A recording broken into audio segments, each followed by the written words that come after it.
There we go. Good evening, everybody. It's Wednesday evening, and thank you for joining me this evening. I'm really happy that it's a Wednesday. That means that it's halfway through the work week, at least for me. And I'm really happy to be back to reading because it's honestly been, I think, 2 weeks since I last read. Maybe more?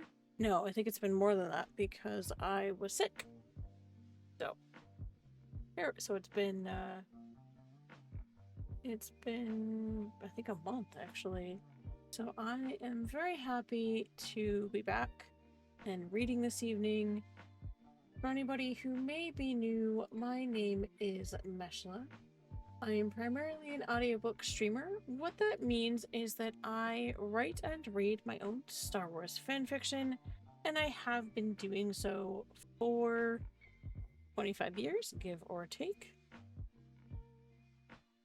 And I am currently reading a story called Steps into the Past, which is, I think, the 5th story in Marin's arc. And tonight we will be reading chapters 7 to 9. So just bear with me a second while I get some lighting sorted, because things are a bit weird.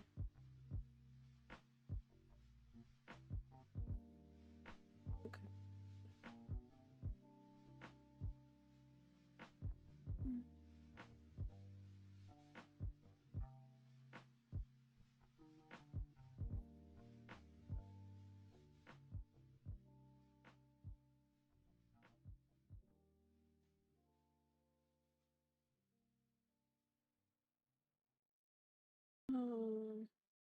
And apparently we are still having some issues with sound alerts, so for the time being, I would not suggest trying to use them. I will work on getting that sorted this weekend. I do apologize for them not working. I'm not sure what's going on. I will check into that. But hopefully everything else is working as of this moment. It appears to be.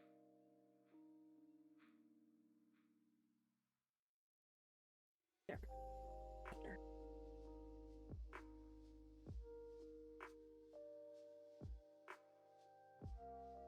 Lighting is being a bit weird. Alright. Big camera, yeah, hopefully that will fix everything. Sometimes it works. I don't know.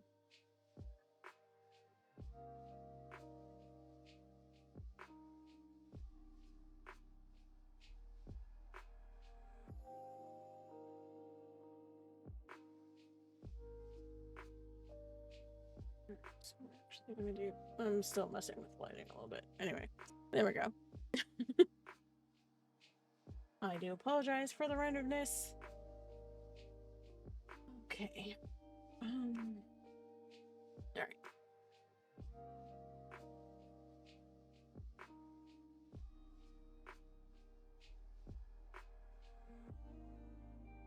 For those of you who were here the last time I was reading, you may remember that we left off at the end of chapter 6. And actually, I think I just had a solution to my problem. Give me a second. Aha! That helps. At least the lighting problem. So we left off reading the end of chapter 6, First Steps into the Past, and so we will continue this evening with chapter 7. Alright.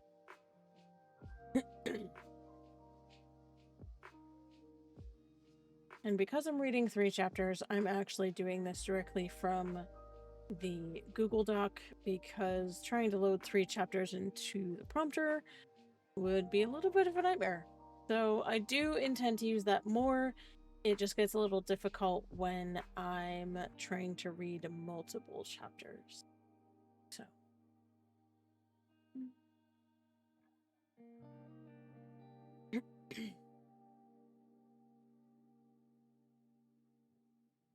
Alrighty. Chapter 7. Shadows in the Wake. quiet waking. The walls were matte gray durasteel, plain and unmarked. No name was etched on the hatch, no data pads left idle on the charger, no still hollows tucked into the seams.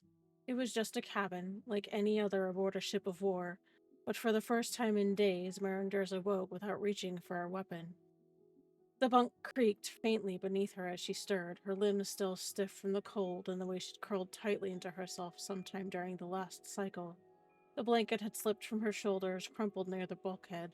Her breath fogged faintly in the still air, caught in that half-light window between night and shift change. The hum of Valkyrie's systems was louder here than in the berthing she'd left behind. Deeper, and older somehow. Quieter, too, like the ship was holding its breath. She didn't move at first. She just lay there, her eyes open, staring at the ceiling's muted panels. Her thoughts were sluggish, like smoke curling over cooling embers. The vision still clung to the edges of her awareness. Darius's voice, the firelight, the smell of campfire and ash. But it had faded into something softer, something she didn't need to chase or even name. Her right hand had found its way to her chest sometime in the night. Her fingers curled around the familiar curve of a dog tag. The chain was tucked beneath her shirt, but the cold press of metal against her sternum anchored her better than any meditation ever had. Her lips moved silently. Not a prayer, not exactly. Just the old rhythm of Manjoa, Retur chez me, Darius, Nesita. She didn't expect an answer. That wasn't the point. It was still early, too early for the lights to cycle on automatically. She sat up slowly, testing each joint before trusting her full weight to them. Her left side still ached. There was a deep bruise along her ribs, maybe a hairline fracture. That was nothing new, nothing she hadn't handled before. She braced her palms against the edge of the mattress, steadying herself as she swung her feet to the floor. The deck was cool and smooth. She pressed her toes against it like it might give her a read on the ship's mood, but it remained still. A soft knock tapped twice on the cabin hatch, no voice accompanying it. That'd be Vec. He didn't step in. Vec never did, not unless he was called. But Marin could feel his presence solid and quiet just beyond the threshold. He was watching out for her, same as he had since Bastine. Same as he always had when the stakes got high and the consequences came home in blood. Marin didn't answer right away. She just nodded, slow and deliberate, knowing Vec could catch the motion on the small overhead feed that linked to his HUD. After a beat, the Marine stepped away slightly, his soft-footed departure marked only by the faintest scrape of boot against deck plate. He'd gone to check on the next shift or maybe grab some calf. It was a rhythm they'd fallen into unspoken, Beck watching the door while Greer kept watch on the horizon. And like clockwork, the next knock came a few minutes later. Firmer, heavier. Marin didn't need to check to know who it was. "Come in," she called, her voice rasped from disuse, but still steady. The hatch slid open without fanfare. Greer stepped through, letting it seal shut behind him with a soft hiss of pressure equalization. He didn't speak at first. He just stood in the quiet, his stance military, but not as sharp, as if he'd peeled off just enough of the armor to be human again. His eyes swept the space, taking in the unmade bunk, the fatigue lines at the corners of her mouth, and the slight stiffness in how she moved. "You slept?" Not a question. It was an observation, but there was something behind the words. Approval, maybe, or something quieter. "Good evening, Shadow Legion." She shrugged. Eventually.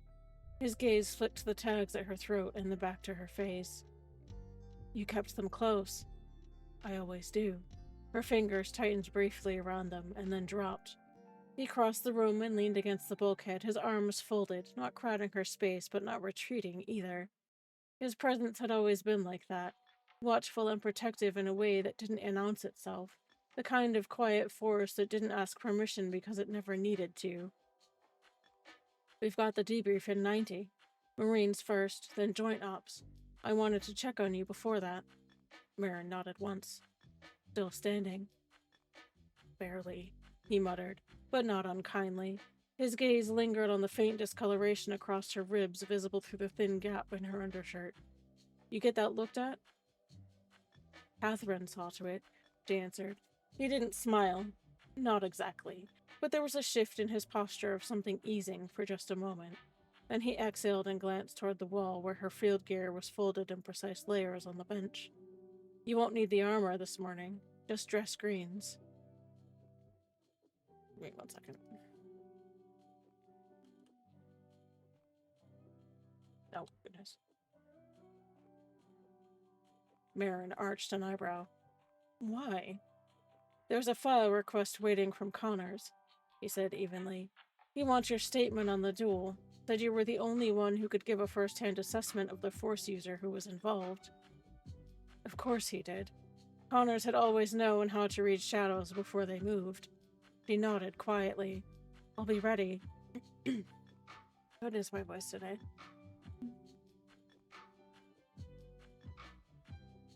Weir pushed off the bulkhead and paused near the hatch. He hesitated, just long enough to be noticed. You held your ground out there. That wasn't just instinct. That was training, discipline, purpose. His voice softened at the edges. Darius would have been proud of that. The words struck deeper than she expected. Marin swallowed once, her jaw tight. I hope so. He gave her a look then, a level one, steady and sure. He would. I've seen what that kind of pride looks like, and I saw it again yesterday. The hatch slid open with a hiss, and then he was gone.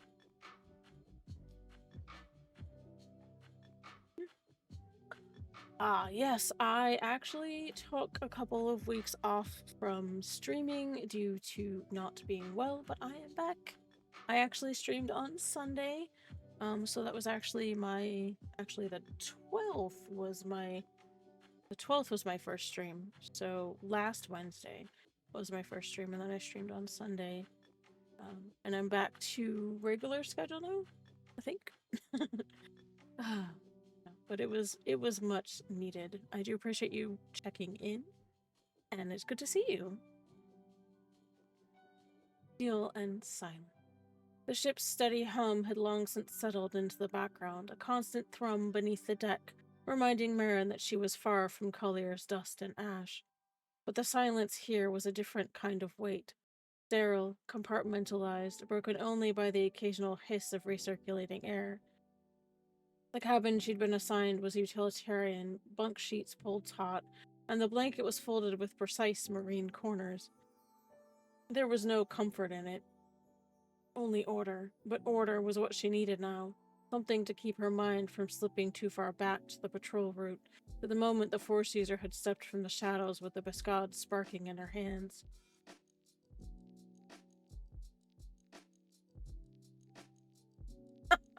Thanks, Wraith. She sat on the edge of the bunk, her dress greens half-fastened, the fabric stiff against her healing skin. Every motion pulled just enough to remind her she wasn't whole yet. But there was no time for weakness aboard a ship like this. Her boots were planted squarely on the deck sole, and her hands rested loosely on her knees, her knuckles pale. Darius's tags lay against her sternum, the weight familiar and grounding. She'd almost forgotten what it felt like to wake up with that chain under her palm, the metal warmed by her skin. Almost. But not today. Today she needed it as much as she needed to breathe. Her reflection stared back at her from the locker door opposite, her pale face, dark hair slightly mussed from restless sleep, her eyes shadowed. She'd washed what grams she could from her skin hours ago and stripped off her blood-stained fatigues for the greens that were folded at the foot of the bunk. Regulations, even here under veil, didn't bend for bruised ribs and bandaged burns. Captain AT would expect her to be squared away for the debrief, and she'd not give anyone cause to think she couldn't stand her ground. Not after Collier. She drew in a breath, slow and steady. She let it out, even slower. The meditation had helped in the dark hours before dawn, Darius's voice still echoing somewhere deep in her chest. You were not alone in this task or on your path. She wanted to believe that. She needed to believe it, especially now with Deathwatch showing new teeth, Force-trained ones at that. She thought of the Marines she'd lost on the perimeter, the way she'd heard his breath rattle once before silence claimed him, and her jaw locked until it ached. She'd read his name in the after-action report. She'd make sure the chain of command knew every move that had got them in and out of that hellhole. But that wouldn't change that he was gone. A soft knock at the hatch broke through her thoughts.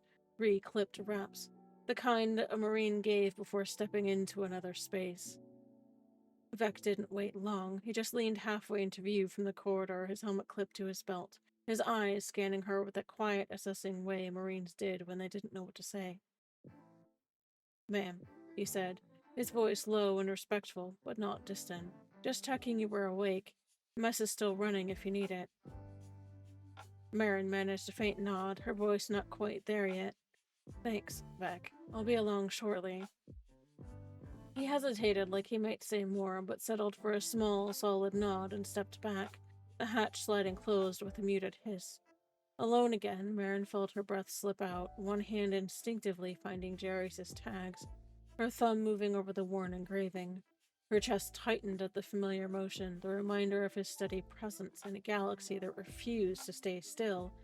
She sat there a while longer, letting the silence hold her, pulling her focus inward until the edges of last night's chaos stopped pressing so close.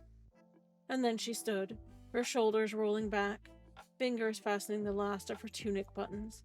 By the time she stepped out to face the ship and later Greer's watchful gaze in the debrief, she'd have her mask back in place. Whatever storm was brewing inside, the Marines would only see a young Jedi who'd stood in the fire and lived. She owed them at least that much.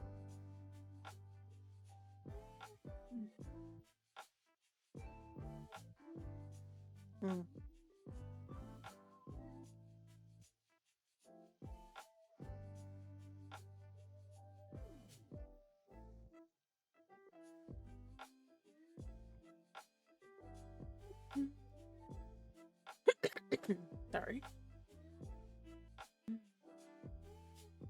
The weight of the aftermath. The room was quiet enough to feel dangerous, the kind of quiet that pressed on the ears, heavy as armor, as if the ship itself was holding its breath. A single holotable glowed dimly in the center of the compartment, cycling slowly through the mapped outline of Collier's colony and the markers that represented 30 hostile signatures. 30 Deathwatch warriors, and the dead among them. A dull red icon marked one engagement zone, the place where it had all gone wrong. Only 3 others shared the space with Marin. Admiral Connors stood with his back to the viewport, a rigid line of command presence that tolerated no wasted words. Captain IT leaned one hip against the far side of the table, his eyes set on the display, his posture reading as fatigue, but his voice still carrying weight. Greer stayed close enough to Marin that she could feel his presence even when he didn't speak, a deliberate wall of calm she could brace against if she needed it. "Theta 9, Connor said, his voice low and precise. "From the top. Ground truth. No gaps." Marin sat straighter, her hands clasped lightly in front of her on the table. Darius's tags looped around her neck as if she could draw steadiness from them. "Initial estimates reported light pirate activity," she began, her tone clipped but measured, the Marine cadence blending with something quieter, more Jedi-like. "Actual contact, 30 Deathwatch combatants, well-equipped, well-drilled, with a command structure in place and orbital support. Hostage-taking appeared to be the primary goal." Connors gave a single, slow nod, his eyes never leaving her face. "The duel." Marin hesitated, just long enough for her fingers to clench before she forced them to ease. "Confirmed Force user embedded in the ranks," she said, her voice low but steady. "Female, Rusulor class by armor, markings stripped except for Kirat sigil. She was aggressive, using a precision-based style. Lightning projection was used as suppression and to isolate me from the squad." Her breath tightened in her chest, but she pushed through it. "She made me the target from the moment we broke cover. It was deliberate." ITA's head came up at that, his jaw tightening, but for now he stayed silent. Marin's gaze dropped briefly to the holomap, to the dull red of the marked zone before lifting again. "The first wave of lightning was heavy. I was able to partially redirect it, but it tore through cover and forced us apart. I countered with absorption and a return strike, but she pressed the advantage into close quarters. Her biscade against my saber. She used the blade as a conduit, channeled electricity through the lock into my chest. The impact burned through the armor, compromising my helmet's electronics. I stayed up just long enough to draw her fire and keep her focus. When I cut her leg, it slowed her, but it didn't stop her. The final outcome was this. Suppression fire from my T's team and a flanking maneuver from the rear. My saber strike confirmed that she had been killed. She stopped and just breathed for a second, the phantom echo of the duel tightening her ribs again. Connor's eyes narrowed slightly, his voice even quieter now. You knew exactly where you were on that field. Not a question, but a fact laid bare on the table between them. And they had time to plan. No one spoke for a long span of seconds.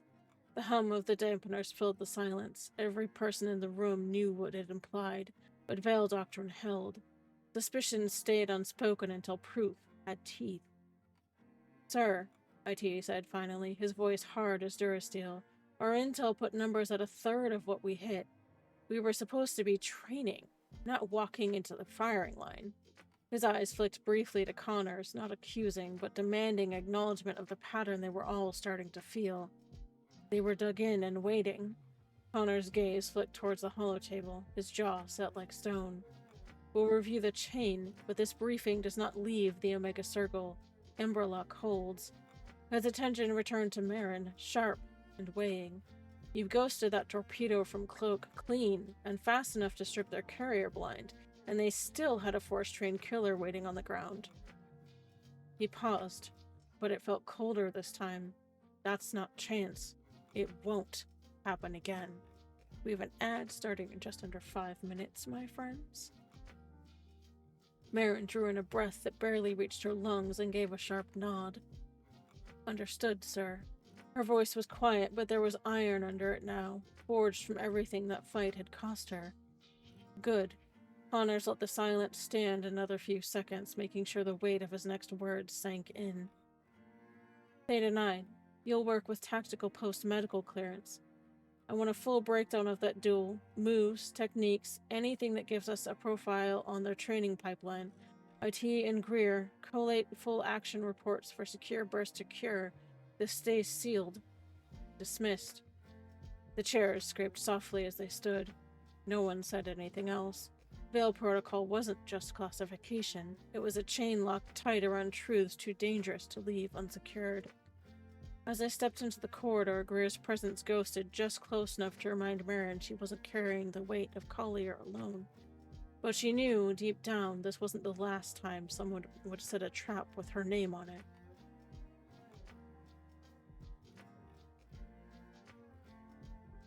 Also, male voices are hard. Just a note. So if I seem a little rough, that's why.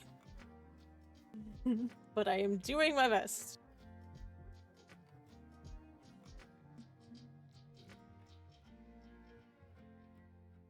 Okay.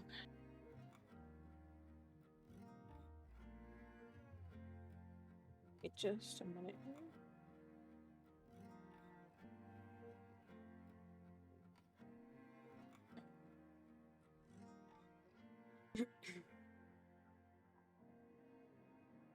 Walking the knife's edge. The corridor outside the Veil briefing chamber was quiet in a way that Marin had come to associate with large warships between operations. The air recyclers hummed low, distant deck plates creaked under the weight of unseen traffic, and somewhere far below, the heartbeat of Valkyrie's reactor bled through the hull like a muted drum. It should have been calming, but it wasn't. Every step they took away from the briefing room seemed to grind under her boots like a reminder of the truths spoken inside, and the one truth they all felt but couldn't name. Collier hadn't been random. Greer didn't speak at first. He rarely needed to. He simply shifted his stride to fall just off her shoulder, close enough that his presence was its own kind of shield. Not crowding, but unyielding just the same. The kind of man who understood that after a battle like that, words weren't always welcome, but silence, steady, watchful silence, could hold you together better than some armor. Marin's fingers brushed unconsciously against Jarius's tags beneath her dress screens as they walked. The meadow was warm, grounding, but not enough to chase the memory that shadowed her steps. The duel replayed itself in flashes, brutal and unrelenting. The roving patrol had turned too sharply. The woman in matte black Beskargem was taller and stronger, fast enough to match her every move. Force lightning searing the air, ripping through her guard, the shock of it racking her nerves until every breath felt like fire. She swallowed, her jaw tight, remembering the desperate moment she dragged the woman back with the force to keep her off IT, the hard shove that barely bought a heartbeat of space. The taste of copper in her mouth when she pulled the lightning into herself, her skin prickling, her lungs burning, shaping it into a ball of light that screamed in her hands before she hurled it back. A flash when their energies collided, the world torn sideways, the tree that caught the woman's body with a splintering crack. And then, standing, swaying with her saber in her left hand, her vision tunneling as exhaustion turned every breath ragged, the woman's helmet was gone. Hate burning in her eyes, and every swing of her biscade was loaded with something personal and venomous that Marin couldn't understand. Not just an enemy, a predator, a hunter who wanted her gone. The memory made her chest ache in a way that had nothing to do with cracked ribs. I'm gonna stop there because we have an ad starting in about 15 seconds.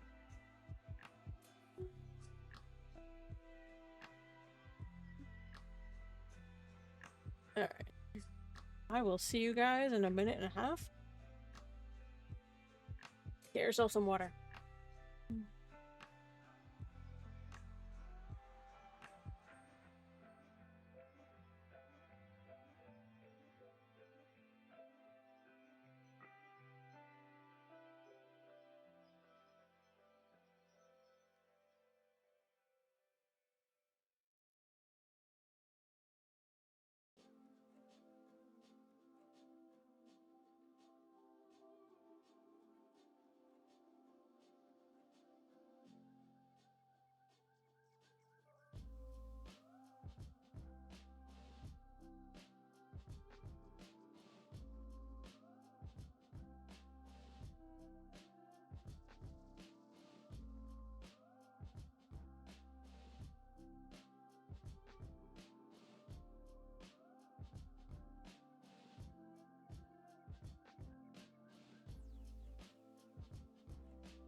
And we're back from our ad break. Thank you, my friends. You're running hot, Greer said finally, his voice low. It was not a question so much as a quiet read. He didn't look at her, his eyes scanning the corridor ahead like they were still in a contested zone. Marin let out a breath that might have been a laugh if it hadn't sounded so frayed. Feels like it. she admitted softly. She glanced sideways at him, her voice barely above a whisper. It was different this time. Not just some force-trained thug throwing tricks. She knew what she was doing. Every move, it was like she'd been waiting for me. Like she'd been trained to tear me down. She swallowed, her throat tight. I almost didn't make it through. Greer's stride didn't falter, but his eyes cut to her briefly, sharp and assessing. But you did, he said, solid and straightforward. And you kept your head when it counted, got IT out clean, kept your people breathing. There was a quiet pause, his gaze flicking away again to check the junction ahead before adding. It doesn't make the ghost quieter, but it's the only reason we're having this conversation. They passed a pair of Marines heading in the opposite direction. One of them glanced at Marin, recognition sparking, but a look from Greer sent them both moving on without a word. The corridor had cleared, leaving them in that insulated bubble of quiet again. She slowed her steps just slightly, her fingers curling into a fist at her side. She used every tool Duran and Bevan ever taught me to fear, Marin murmured, her voice low and taut. Lightning, pressure waves, pulling the fight close just to cut me apart where armor doesn't even matter. I thought Korriban had taught me what that felt like. I was wrong. Her breath stuttered. It felt like drowning all over again. Greer didn't reach for her, but his tone shifted. A little lower, steadier, an anchor thrown into dark water. Drowning only matters if you don't come back up, he said. You fought smart. You drew her fire and gave us openings. You made her bleed. That's how you survive, Durza. Not because you fight clean, but because you refuse to stay down. They reached the Marine officer berthing, the faint murmur of off-duty voices filtering through the hatch. Greer stopped just short of it, turning slightly to put himself between her and the rest of the corridor traffic. His eyes met hers, sharp, and weighing what he saw. They wanted you rattled, he told her quietly.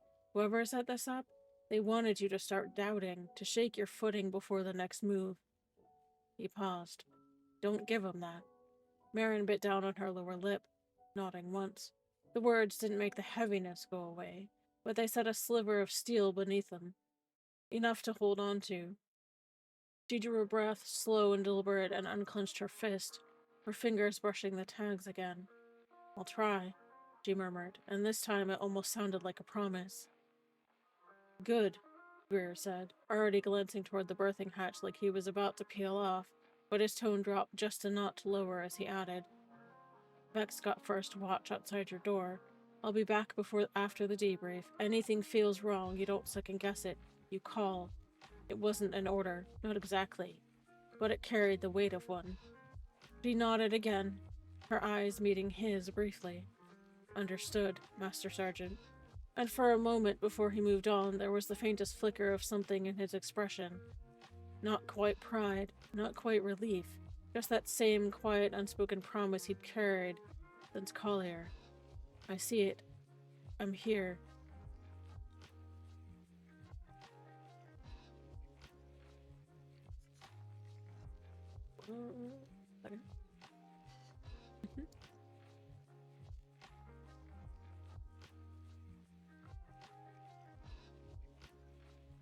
Alright. After the weighing, the hatch clicked shut with the soft hydraulic sigh of a ship long used to whispers over noise. Marin lingered just inside, her back pressed to the cool durasteel, listening to the muffled footsteps fade down the corridor where Greer had left her. Hello, Lord, good evening. There hadn't been many words between them on the walk back. There never was. But his presence had steadied her more than anything else could have right now. The set of his shoulders, the quiet, deliberate way he scanned every junction they passed, the weight of his hand briefly tightening on her upper arm before they reached the Marine berthing. Silent language that said, I'm here. You're not alone. Now it was just the low hum of Valkyrie's systems and Vex standing his watch outside, a figure half lit by the corridor glow panels, steady as the ship's own bulkheads. The small cabin smelled faintly of cleaning solvent and recycled air. Impersonal. Safe. Somewhere between a billet and a box. Marin exhaled slowly and let her hand drift up to Jerry's tags beneath the collar of her dress screens. She hadn't taken the jacket off. It felt like if she did, all the thin armor she had left after that debrief would fall away with it. Connors hadn't raised his voice once, but every question had carried weight. How close did you have to push? How much control did you keep? Did anyone see more than they should have? Under Veil protocol, every word was measured, and Marin had answered the way Ethan or Stefan would have wanted her to. Fact over feeling, mission over self. But now, with the bulkheads close and the jewelry played in fragments that pulled at her ribs like phantom bruises. The Deathwatch Russelor had been fast, vicious, and cunning. Beskar scraping her helmet, lightning ripping through her armor. Every time Marin thought she had an opening, the woman twisted wildly and deliberately, using the force like a whip. Marin remembered the coppery taste of adrenaline, the way her saber felt heavy in her hand, how the shockwave had left the world spinning and her chest on fire. How she dragged herself up anyway because IT had still been in the fight. And Marines didn't leave their own, because she couldn't. Not again. Not ever. She sat on the edge of the bunk with her jacket still buttoned and her boots still on, leaning forward with her elbows braced on her knees. The tags slipped free of her collar and swung gently in her grasp. The room's recycled air felt thick, like Collier's smoke had followed her all the way up into orbit. Outside, a low creak of boots on the deck told her Vec shifted his stance. Watchful and quiet. Like Greer before him, he didn't need to say a word. Marines had a way of standing guard that wasn't just about security. It was a promise. Marin let that thought anchor her, breathing slower until her heartbeat finally steadied. She knew the question in Connor's eyes weren't finished. Not really. Kira's cloak had held, but the Kirat weren't fools. Someone had led them to Collier. Someone would lead them elsewhere if this game wasn't stopped. And Marin knew, deep in her bones, that whatever had started there wasn't finished. But for now, she stayed still, her dress greens creased, letting the silence settle around her. The duel, the debrief, the weight of Connor's unspoken warnings. They could wait. For this one moment, there was only the quiet hum of Valkyrie, the faint glint of her father's tags against her palm, and a Marine on watch just beyond her door, holding the line while she gathered enough breath to face what came next.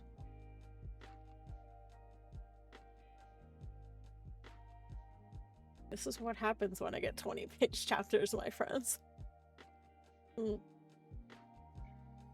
We might be here a bit after 10 o'clock, we'll see.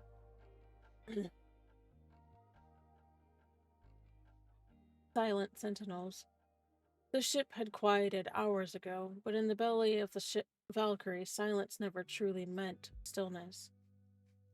The hum of the reactors and the faint vibration through the deck plates were reminders that the carrier never fully slept, only drifted through cycles of watch rotations and routine. In the compartment Marin had been assigned, the air carried that muted pre-dawn weight, a kind of hush that came after too many long days and too much blood shed dirtside. Vex stood just outside the hatch, posted on Greer's orders. The younger Marine's boots were planted wide, his posture easy but alert, his rifle resting vertically against his knee. His presence wasn't just a guard rotation. It was deliberate. Another layer between Marin and whatever hands had tried to guide her into a trap. Anyone he wanted to get near her would pass through Vec first, and there'd be no mistaking the quiet tension coiled behind his seemingly casual stance. He'd been told to watch Halloran too, and dance by association, but there was nothing concrete yet. Only the kind of instinct that old soldiers like Greer and IT didn't ignore.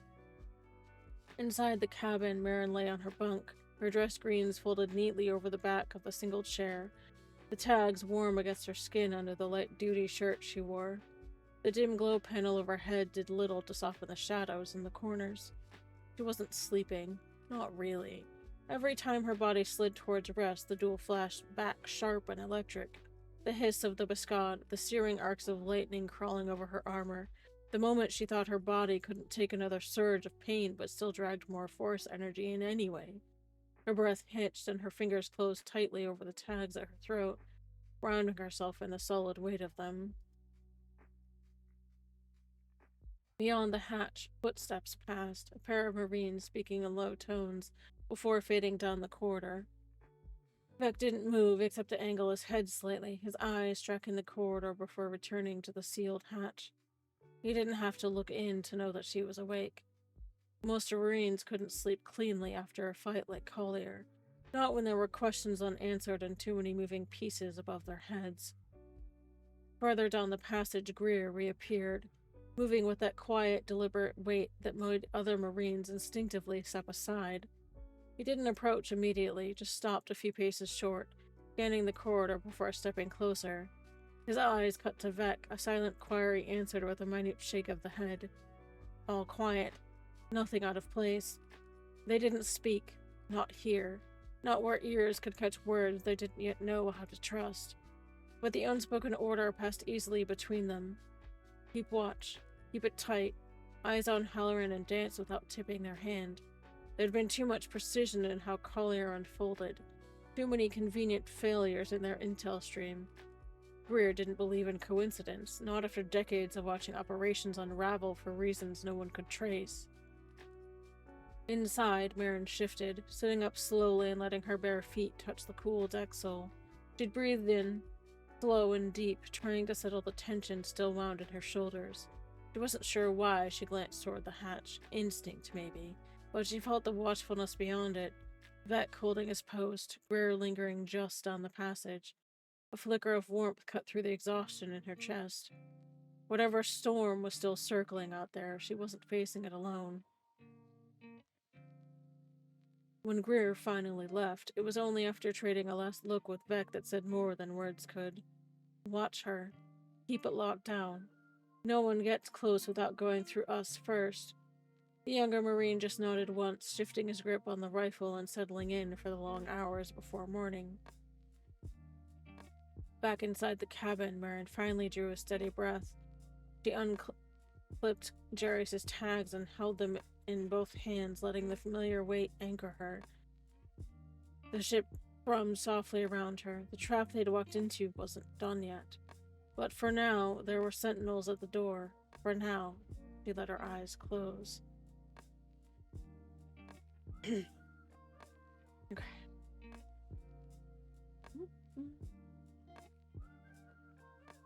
The weight of routine. The mess hall was quiet in that in-between time when most of the third watch had already cleared out and the first watch wasn't fully awake. The faint hum of the ship's drives resonated under the deck plates, accompanied by the low hiss of the beverage dispensers and the occasional muted clatter of silverware from a pair of techs hunched over a corner table. Marin stepped through the hatch with Vec a pace behind her, adjusting her sleeves almost absently, as though smoothing fabric could do anything about the weight clinging to her shoulders. The smell of calf and warmed eggs drifted through the air, grounding in its normalcy, yet everything about the place felt sharper than it should, like a world where calm was just a mask stretched thin over too much tension. They chose a table near the bulkhead, one with a clear line of sight to the exits, but far enough from others to give them breathing room. Vec peeled off without a word, hovering just far enough to give her space, but never out of sight.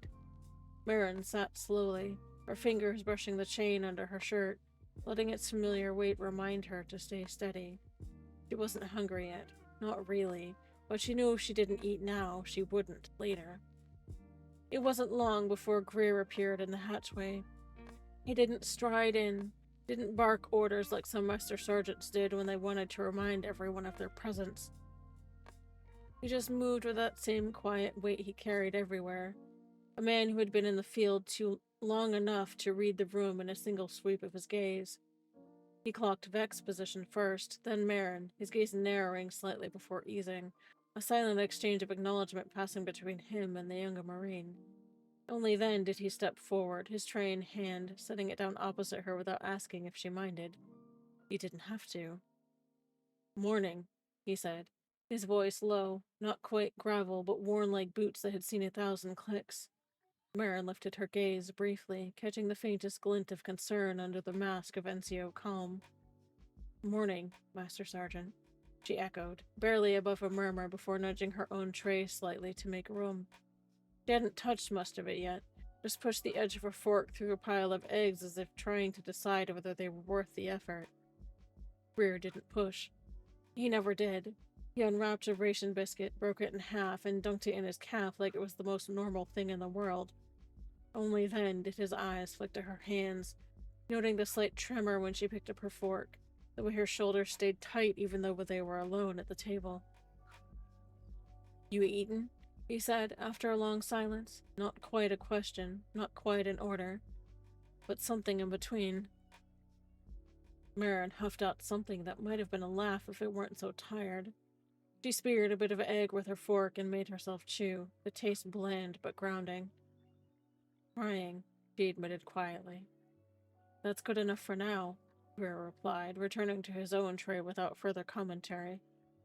For a long while, that was it. The quiet scrape of utensils, the low hum of the ship, a few murmured words from a pair of mechanics across the room. It was the kind of silence only soldiers knew. One that wasn't awkward, just necessary. Still, Greer's eyes did their own patrol. He watched the hatch, the corridor beyond, the way a young ensign lingered near the calf machine too long before heading out. And more than once his gaze flicked to Marin, subtle but sharp, like he was reading every line of fatigue in her face, every shift in her posture. Concern was there, yes, but held tight under a layer of quiet professionalism. "Hi, Daz! Welcome in! Good to see you!" You're a feisty little one. Fit him with a restraining bolt. "Thank you so much for the resub with Prime. I appreciate you, sir. You only get one of those, so the fact that you are giving it to me, I appreciate you. Welcome in. We are reading Chapter 7 to Chapter 9 of Steps into the Past. And this is the first time that I've done a reading stream in about a month, because things occurred. So, but I'm back. And I am very glad to be reading again. I really missed not reading 2 weeks ago. Right. Marin felt it even when she didn't meet his eyes. The same steady presence he'd had on Collier, in the fight, in the aftermath. The same weight of someone who would watch her back no matter what came through that hatch. And somewhere in the middle of forcing down another bite, she let out a breath she hadn't realized she'd been holding. For a few stolen minutes, it was just routine. Half cooling in the mug, trays half finished, 2 Marines sharing space like they had 1,000 times before. The world outside the mess hall could wait.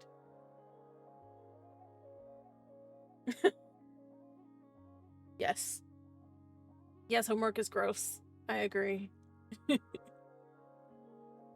Threads in the quiet.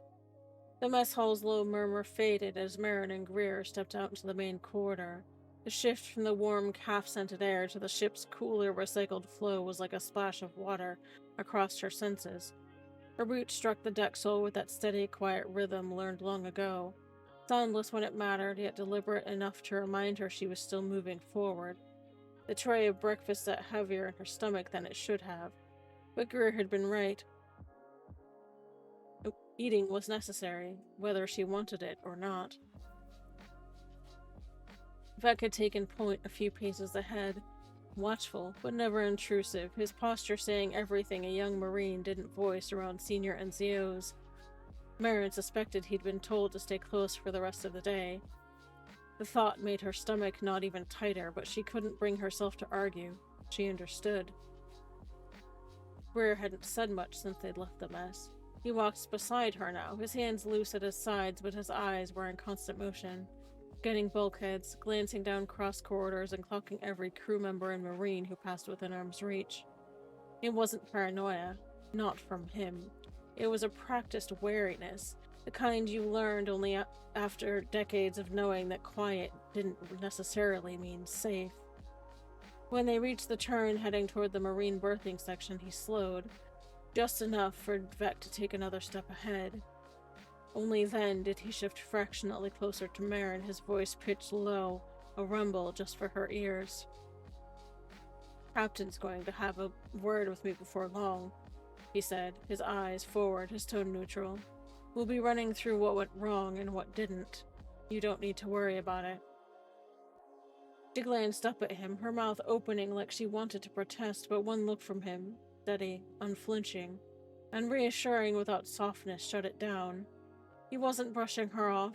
He was taking weight from her shoulders the way only Greer could, quietly without making it a discussion. As they rounded the final bend toward the Marine berthing, movement further down the corridor caught Greer's attention. A pair of Marines coming off shift, Halloran among them, laughing quietly at something said by the other. To anyone else, it would look like nothing more than end-of-watch chatter, casual and easy. But Greer's eyes narrowed just a fraction, that internal meter of his ticking one more notch toward wrong. Halloran clocked them too, just for a second, his gaze cutting to Marin. It was subtle and fleeting, gone before it could mean anything. He inclined his head in a faint professional acknowledgement and then carried on down the corridor with his companion. On the surface, there was nothing out of place, nothing actionable, just another Marine on another morning aboard a carrier. But the coil in Greer's gut tightened all the same. It was the kind of instinct you didn't get from training manuals or officer briefings. It was the kind that kept him alive when logic said he shouldn't have been. He didn't look at Marin, didn't let on that anything about Halloran's presence had stirred the dust of unease in his mind. But his next words were deliberate and chosen with care. "Vec," he said, evenly, without raising his voice. "You'll stay close for the rest of the day. I'll be making rounds later. Anything moves out of place, you've let me know before it's trouble." "Yes, Master Sergeant," Vec replied immediately, his posture straightening by instinct. His eyes looked briefly toward Marin, understanding passing without need for explanation. They reached her cabin a moment later. Greer paused outside the hatch, turning enough to meet Marin's eyes for the first time since leaving the mess. The look he gave her wasn't questioning. It wasn't even an order. It was the quiet promise of someone who'd already decided he wasn't letting the ground slip out from under her feet again. Not while he was still breathing. "Get some rack time if you can," he said softly, the gruffness in his tone just enough to keep it from being mistaken for sympathy. "We've got hours before Connors calls again. No sense burning what strength you've got left." She hesitated, her fingers brushing the chain beneath her collar, searching for the words she couldn't quite find. In the end, she just nodded. Small, before stepping into the cabin without a sound. Vec lingered at his post just outside as the hatch slid closed behind her. Greer waited there for another long breath, his eyes sweeping the corridor once more. There was no sign of Halloran now, nothing overtly wrong, but his instincts hummed like a live wire under his skin, a quiet warning that something in this deck's air didn't sit right. When he finally turned to leave, it was only to put other eyes on watch, because until he had answers, Marin wouldn't be left unguarded. We have an ad starting in 3 minutes and 42 seconds? Oh. Between ash and silence. The hatch sealed with a muted hiss, muffling the sounds of passing boops and the distant hum of the ship's power core. Alone now, Marin exhaled a breath she hadn't realized she'd been holding, letting her weight settle slowly against the cabin bulkhead. Even here, in the quiet, the air felt heavy.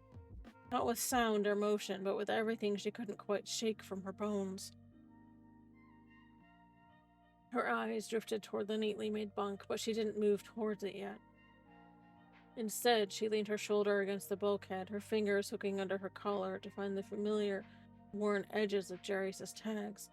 The chain slid between her fingers, cool and reassuring, grounding her in the same way it had since she was a child clinging to his presence in the dark. Now, in the stir-still-walled space, half a galaxy from home, she clung to them again.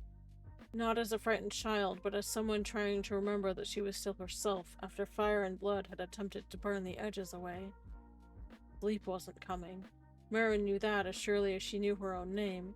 Even after the quiet breakfast, even with Greer's steady presence keeping her anchored, even with IT's low, gruff check-ins that were more habit than words, the fight replayed behind her eyes like a holovid that refused to end. The woman's face, the raw hatred in her eyes, was unearned but razor-sharp, the arcs of lightning crawling across the clearing, blistering her skin, biting into her bones. The crackle of the force was heavier than she'd ever felt before, slamming into her chest and leaving her gasping. Her own scream of effort as she dragged that same energy inward, reshaping it with every scrap of training she'd ever learned, only to feel it tear through her as if it might rip her apart before she could throw it back. Marin swore softly under her breath and pushed off the bulkhead, pacing the small cabin in tight, controlled strides. The scent of scorched plasteel still clung to her skin, no matter how many times she scrubbed her hands after the fight. It was in her memory, in the ragged edge of her breath whenever she slowed down it long enough to feel the ache in her ribs. The duel hadn't just left burns and bruises.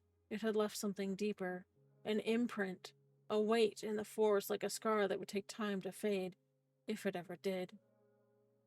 She drew a long, deliberate breath, the kind Master Card had drilled into her back on Catan, counting to 4 on the inhale, holding for 2 and then letting it out slow enough that her heartbeat followed the rhythm. She sat cross-legged on the deck beside her bunk, ignoring the way her still-healing ribs complained, and rested her hands over the tags in her lap. The metal was worn smooth, like river stones shaped by years of current. She let herself focus on that texture, on what it meant, Darius's presence, his lessons, his unyielding belief that she could face anything and stand again, no matter how hard she'd fallen. And I am going to stop there because we have an ad starting in like 20 seconds. I don't want to get halfway through a sentence and have to stop. Alright.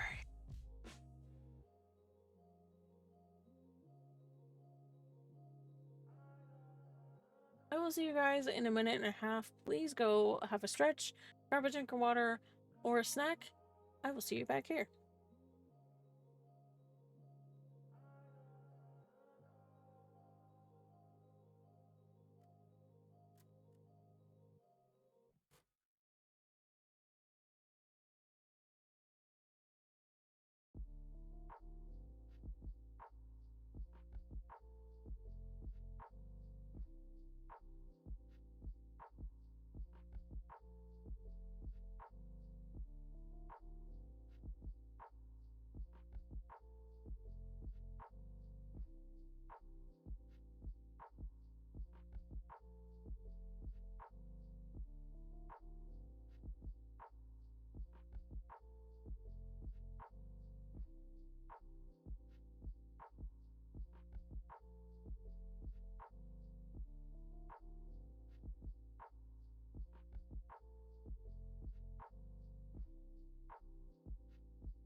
Alright, my friends, we are back from our ad break.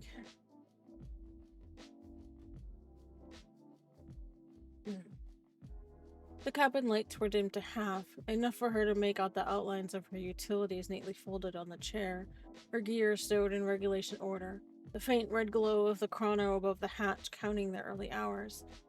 To let the silence stretch, let it fill the spaces where pain and memory still clawed at her mind, and for a long while she simply breathed. But beneath that quiet, unease coiled in her gut. Something was wrong. She couldn't name it yet, couldn't put her finger on why the air aboard Valkyrie felt hot, like a line drawn too tight. Maybe it wasn't just Collier, perhaps it was just the duel still clinging to her mind. But when she thought of Halloran's glance in the corridor, of the way some Marine's eyes followed her just a little too long, the knot only pulled tighter. Marin drew Jarius' tags to her lips, the gesture half a prayer, half a promise, and whispered something meant for him alone before tucking the chain back under her shirt. Then she sat up slowly on the bunk, every muscle protesting, and turned onto her side to watch the dim glow of the chrono. Her mind wouldn't stop turning the fight over, or the way 30 Deathwatch warriors had moved with too much purpose for a simple raid. But exhaustion was finally stronger than worry, and with one last breath meant to steady herself, she let sleep take her for a few brief, fragile hours.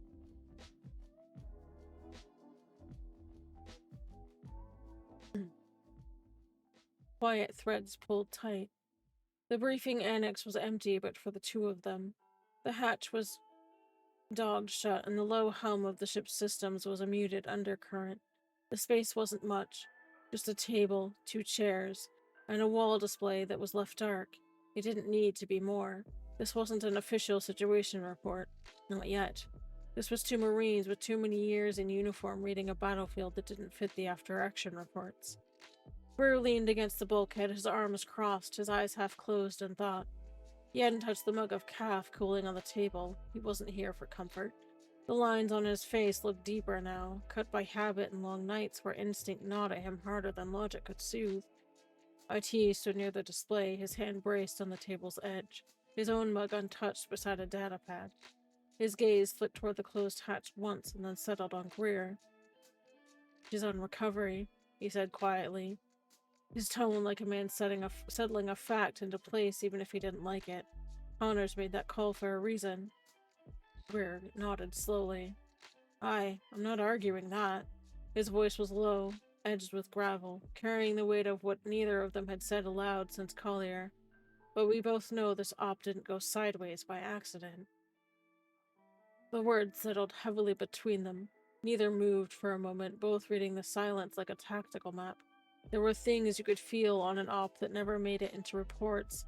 Tells in a man's stance, the rhythm of a squad moving under fire, how intel didn't just get them close but got them placed exactly where an ambush wanted them. That kind of precision wasn't luck. It was guidance. IT exhaled through his nose, his jaw tight. "I've gone over the chain 3 times since we got back up here. The intel packet was clean on paper. It could have fooled anyone." "Almost fooled me," Greer said, his tone flat, but weighted. He pushed off the bulkhead and stepped closer, his voice dropping even lower. "But something stinks." Halloran was too quiet dirtside, not just Marine quiet, like he was waiting for a clock to strike. "And Dance," he shook his head, something grim tugging at his mouth. "That man's a mask. I don't know what's under it yet, but it isn't standard Marine discipline. It feels rehearsed." IT's eyes narrowed just slightly, his own memory ticking through the ambush. Halloran had been on point, feeding positioning updates that had seemed flawless, until the roving patrol showed up exactly where they hadn't expected. Dance had been quick, too quick, like he knew every angle of how the fight would unfold before they even took cover. "Connors won't move without proof," IT said after a long moment, his tone clipped but even. "And we don't have it." "No," Greer agreed. "Not yet." He set his hands flat on the table, leaning in slightly, his voice a low rumble. "But I'm not leaving her exposed. Not after Collier. Whatever's going on, they wanted her in that kill box, and if they don't know she survived, or if they do and they're biding their time, either way, she's a target." IT met his gaze. 2 veterans weighing the same unspoken truth. Veil protocol didn't cover treachery from inside the unit. They couldn't name it, couldn't even whisper the suspicion beyond this compartment. But they could act like men who'd seen too many ops go bad from coincidence. "Vex on watch now," Greer continued. He's solid, pushed his eyes over datapads. "I'll rotate others I know won't ask questions.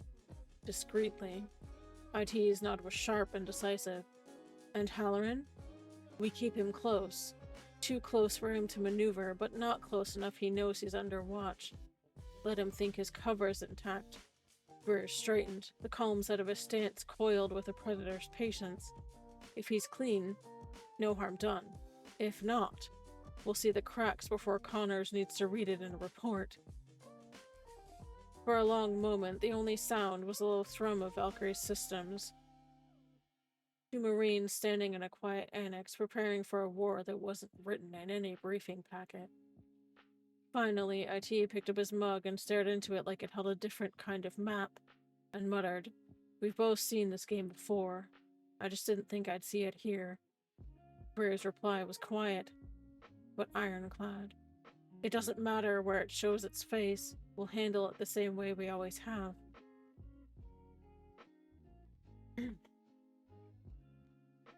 Oh my goodness. Vocal cords are getting a workout.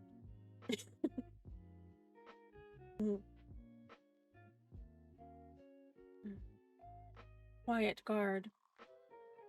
The glow panels were dimmed to ship's night in the berthing corridor, leaving everything painted in muted amber and long broken shadows.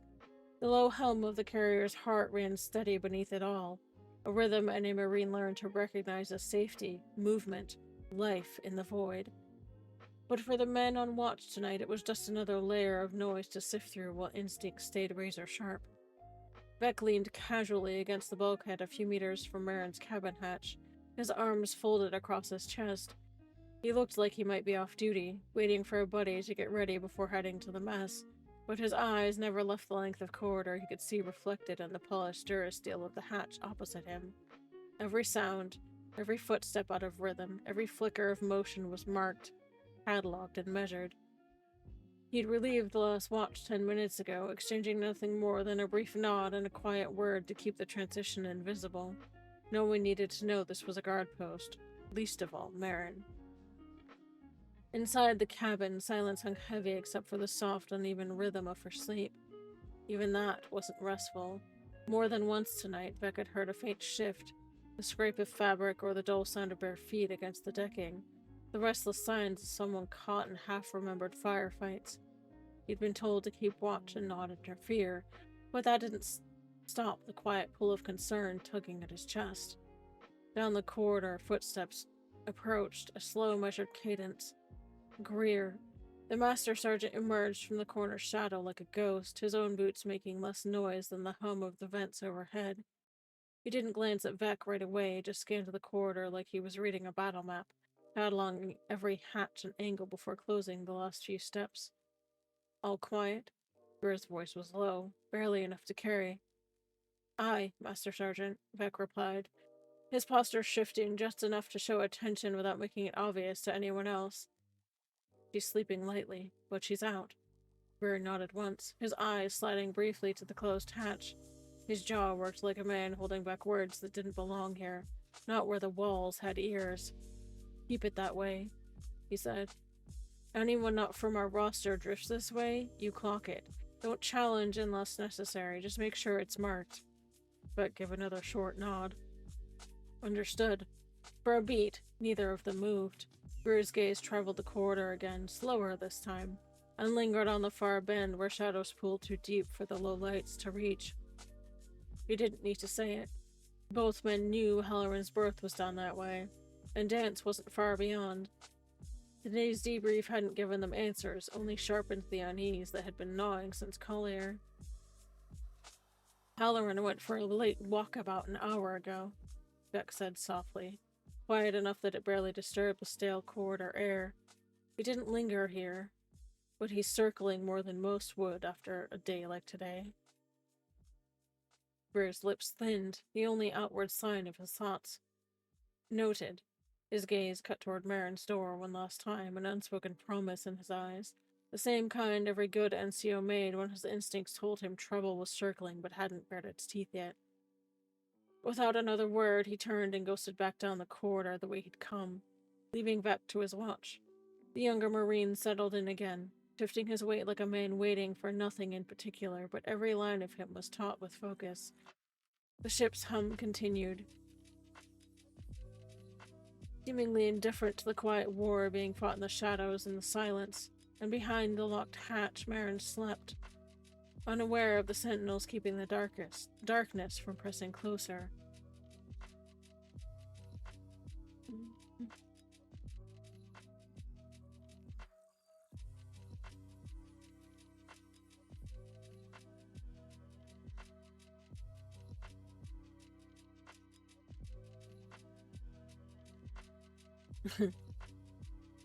Quiet containment.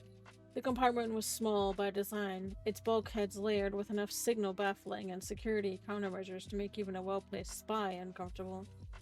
The hum of Valkyrie's system seeped faintly through the bulkheads, the sound a steady counterpoint to the weight of silence hanging in the room. A low amber light cast soft shadows across the table where Admiral Connors, Captain IT, and Master Sergeant Greer sat, their faces carved with lines of fatigue and unspoken calculations. Connors had sealed the room behind them with a double-coated lock. Veil protocols engaged. What happened in this room would never see the light of a standard mission log.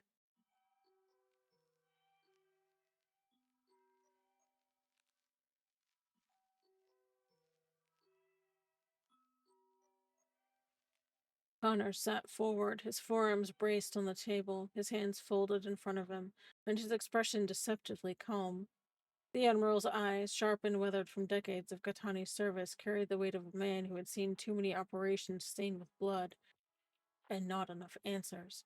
Beside him, IT leaned back just slightly, his posture still stiff, his leg braced from the wound-sustained dirt side on Collier. The man's voice was clipped when he spoke, but the tension in his shoulders gave him away. Greer sat opposite them. The Master Sergeant didn't fidget, didn't glance at the hatch, didn't so much as shift in his seat unless he had to, but his eyes were keen, tracking every nuance of the conversation as if committing it all to memory. He had spent years surviving on instinct, and right now every instinct screamed that Collier had been more than bad luck and Deathwatch opportunism. Connors broke the silence first, his voice low, meant for veil-cleared ears only. We all saw what went down. 30 Deathwatch, multiple patrol patterns mapped in advance. A Force user embedded with the roving squads. That doesn't just happen. Someone fed them the situation. Someone wanted her there. Greer didn't flinch, but his jaw flexed slightly, a tic that only surfaced when something gnawed at him deeply. Yes, sir, he said after a long moment, his voice rough like gravel. They knew too much about our deployment window, the exercise flight path, and which squad would be rotating into point. That's not a leak. It's a hand leading us by the nose. His eyes narrowed slightly. We walked right into it. IT grunted his agreement, his hand curling once on the table. And still we managed to walk out again. Barely. His gaze shifted to Connors, level but grim. Permission to speak freely, sir? Connors gave a slight nod. This wasn't a pirate op gone sideways. Every move they made down there was tight and coordinated. They had fallback plans on top of fallback plans. The only thing they didn't account for was Durza ghosting that torpedo before insertion, and I'd bet my stripes they weren't expecting her to handle that Force user dirt side either. His tone darkened, a weight settling on the last words. That duel, I've never seen anything like it outside of classified hollows. She was damn near cooked alive and still kept fighting. That Deathwatch witch singled her out like the rest of us were just background noise. They wanted her dead or broken. Maybe both. The memory of the fight flickered between them like a shared ghost. Marin staggering back from the blast of lightning, her small frame bent but unbroken. The smell of ozone and scorched armor, the raw desperation and sheer will in the way she drew that energy into herself and hurled it back, over and over, until both combatants were throwing everything they had at each other. The way she hit the dirt at the end, her armor smoking, saber still clutched in a shaking hand. Greer's eyes fell half-lidded, his jaw tightening even further. He'd pulled her out of the ash and wreckage before, but watching her crumple that way, silent and barely breathing, had dragged every old memory forward like a blade. When he finally spoke, his voice was softer but no less steady. Whoever laid that trap knew what would bait her. They know what buttons to push. That doesn't sit right with me. Connors didn't answer immediately. Instead, he keyed a control on the table, activating a localized scrambler, a habit born of long years dealing with operations too sensitive to trust even the best veil locks alone. When he spoke again, his tone was measured steel. We're not naming names yet. No actionable proof, just patterns, bad intel, conveniently timed comms, positioning that shouldn't have happened if the chain was clean. His gaze swept over them both, anchoring on Greer for a long moment. We let this next one play out, we might find the source. We move too soon, and whoever's behind it goes dark, and we lose our shot. IT's mouth flattened to a hard line. Oh, sorry. He hated this. They all did. But even he had to nod. Understood. Greer leaned forward slightly, his forearms braced on the table, his voice pitched low and steady. Then we keep her breathing until this trail burns bright enough to follow. Quiet shifts, watch rotations, anyone not cleared Veil 1 gets nothing past the official debrief. You didn't need to say the rest aloud. Marin is a target until proven otherwise. Connor's eyes softened a fraction, but his nod carried the weight of command. I've already issued standing orders for her recovery. No unnecessary deployments, no additional exposure until she's cleared. But you're right. I stay on her, and on them. The last word hung loaded, unnamed but understood. For a few long breaths, silence ruled the compartment again, thick and heavy like smoke after a firefight. Each of them carried the same truth, even if it went unsaid. Collier wasn't an isolated strunt. Something worse was coming, its shape still hidden in shadow. They had no choice but to let the line play out and pray they could cut it before it cinched tight around Marin's throat. Connors finally toggled the scrambler off, signaling the end of the meeting. Veil protocol stands. We move carefully, gentlemen. No mistakes. Aye, sir, IT said, his voice firm. Greer gave a single, slow nod, the promise in it silent but ironclad. He'd keep watch. He'd keep her alive no matter what ghosts were moving the pieces against her.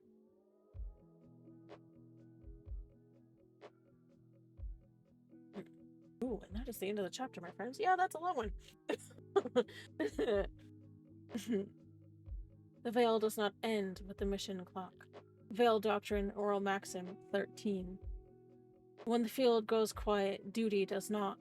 The watch continues in corridors and medical bays, in the space between questions asked and answers left unsaid. The mission may end on paper, but not in the heart, not in the mind, and never in the silence afterwards. And that is the end of chapter 7. Woo! Okay. I'm gonna take a second and get some more water.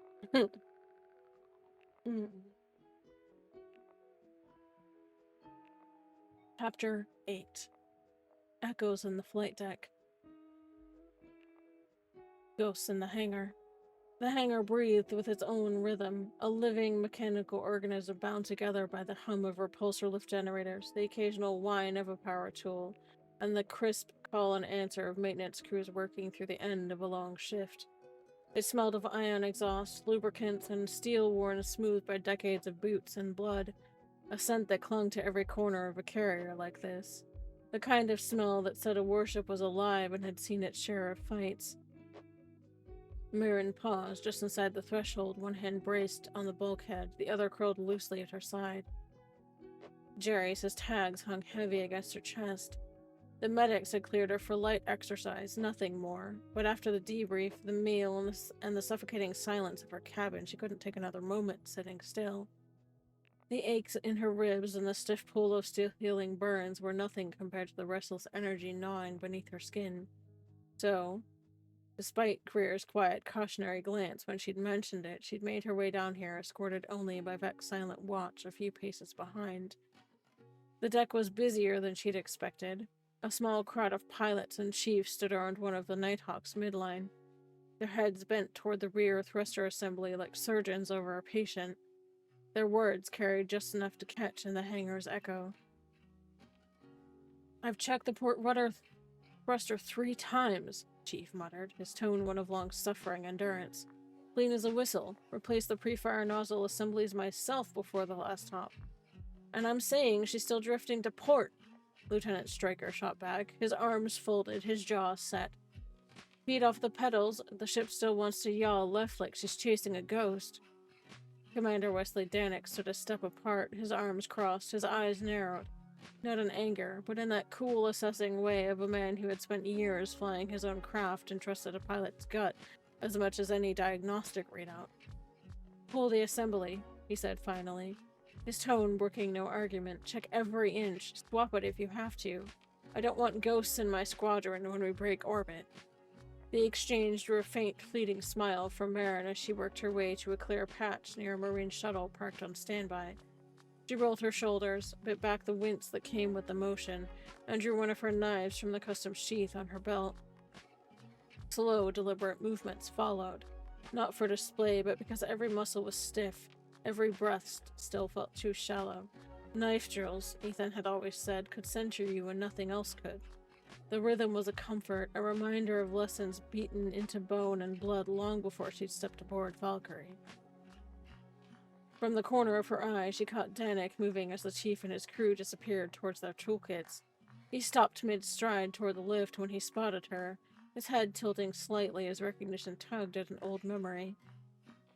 "What are you doing over there, Marin?" His voice carried a steady, yet curious tone. Not sharp. How long have you been at that? She froze for just a heartbeat, her knife poised low in her left hand before she straightened her boots, planted firm despite the stiffness in her stance. Pardon, sir? Her eyes flicked to the rank on his collar, quick and cautious, before she offered a textbook salute.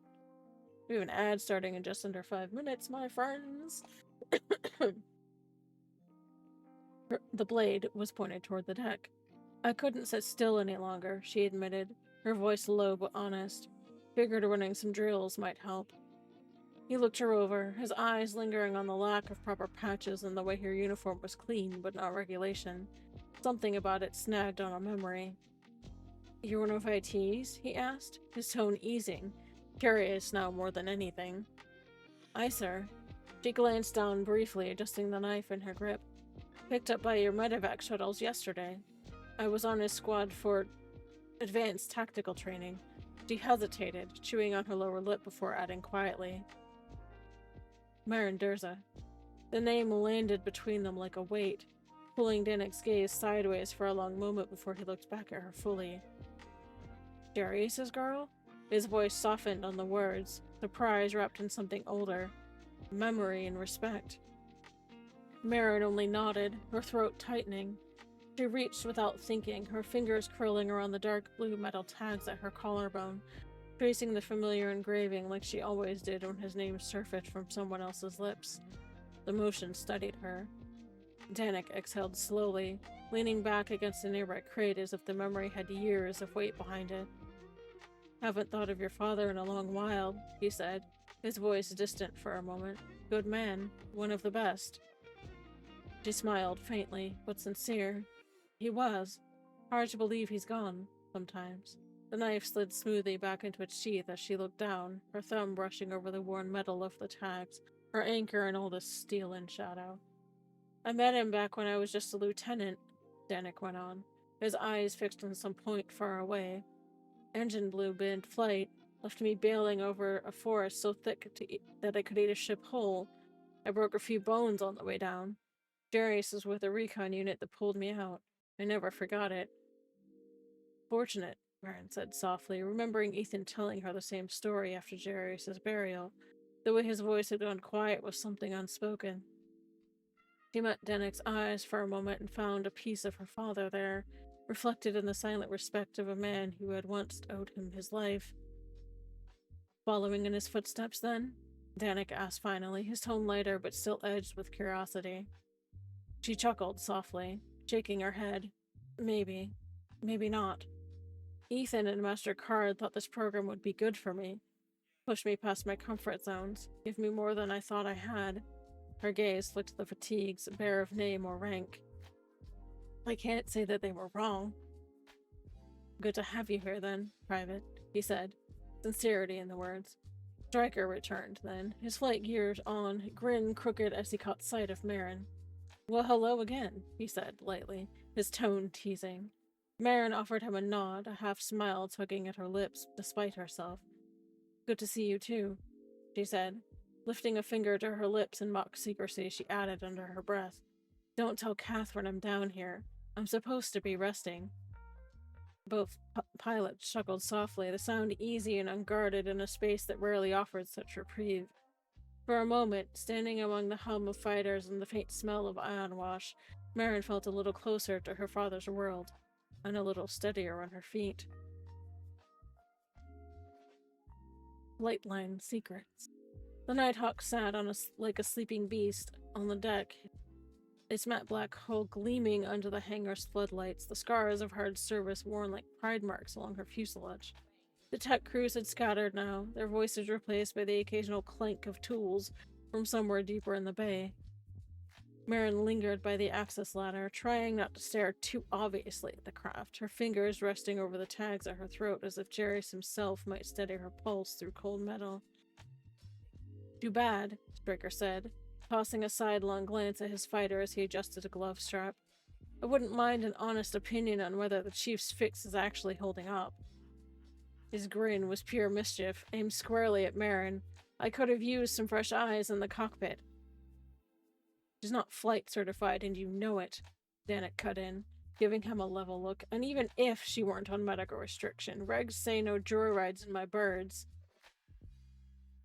His voice held that tone of every junior pilot recognized, amused but with a razor edge of authority you didn't push unless you wanted extra deck duties. Oh boy. We're gonna stop there for the moment. I will see you guys in a minute and a half. Get a drink of water, because I need some.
Welcome back, my friend. Thanks for hanging out through that ad break. I appreciate you. Stryker only smirked wider, lifting his hands in mock surrender. And yet, sir, sound like you thought about it. Trouble, Danik said flatly, shaking his head. You promised me no more shenanigans. I said I'd curtail them. Striker replied, switching into an exaggerated, unplaceable accent that made Raz snort from where she leaned on the fuselage. Never said a word about stopping entirely. Marin bit down on her lower lip, fighting a laugh that threatened to slip past her composure. Something about his grin, the irreverent defiance that danced just on the safe side of insubordination, reminded her of Ethan on his best or worst days. She coughed lightly to cover the small chuckle that escaped, and then winced at the pull in her ribs. Captain, she said softly, half hesitant, half emboldened by the banter. Would there be any harm in me just looking? She didn't dare voice the whole truth, that flying a nighthawk had been a dream since childhood, watching them streak overhead like silent hunters. Danik's gaze flicked between her and Stryker, and for a heartbeat Marin swore she saw a flicker of humor in his eyes, but his tone stayed measured. I've got no problem with you looking her over, he said at last. Even sitting in the cockpit if you want. But you're wearing jarhead fatigues around one of my fighters. He glanced down the line, his eyes settling on Raz. We can do better than that. Raz, he called. Yes, sir? Rosalind straightened instantly, suspicious as her gaze darted to Stryker. Escort Private Durza to the locker. See if you can scrounge her a flight suit that fits. We'll keep trouble here from cooking up any new bad ideas until you're back. Raz arched a brow, clearly unimpressed with her CO's theatrics, but unwilling to argue. Yes, sir, she said crisply, before muttering under her breath. I should start charging hazard pay for babysitting pilots. She jerked her chin towards Marin. Come on, let's find you something. Marin followed, a little bewildered, glancing back once to find Stryker's grin widening like a cat who'd gotten the cream. Vex stood a few meters off, his arms folded, his eyes following the pair quietly. Not interfering, but not missing a thing either. He gave Marin the barest nod, an unspoken, "You've got this," before turning his gaze back towards the Nighthawk. The locker room smelled of synth leather and hydraulic oil, the sharp tang of flight gear never fully scrubbed out, no matter how many times it cycled through sterilization. Raz dug through a cabinet stacked with neatly folded spare flight suits, sizing Marin up with a practiced glance. Here, she said, tossing one her way. Shouldn't hang too loose, and before you ask, yes, you need it. The captain said so, and frankly, you'll thank me later. Those birds leave grease on everything. Marin caught the suit awkwardly, lips twitching into a small, uncertain smile. Thank you, she murmured, moving slowly as she worked the zipper down and began changing, careful of her healing ribs. Raz's eyes caught on the faint burns and bruises mottling her side, the faded cuts on her cheek. Looks like you got worked over good, Raz said after a beat, her tone softening. You were with the Marines we pulled off that rock yesterday? Marin nodded, focusing on sliding into the flight suit. Yeah, we thought it was pirates. Turned out to be Death Watch. The name dropped like a stone, making Raz still. Didn't they get wiped off Galan a few years back? Marin shook her head, bitter and quiet. You'd think, but they were pushing in again, bolder, organized, and... She hesitated, a flicker of shadow crossing her face. They had a Force user with them this time. Raz let out a low whistle, a hint of reluctant respect threading through it. And you're still standing to tell it. Hell of a thing. She offered a firm squeeze to Marin's shoulder once the flight suit was zipped and adjusted. Come on, let's not keep the hotshot waiting. If he tries anything stupid, we'll clip his wings. Okay.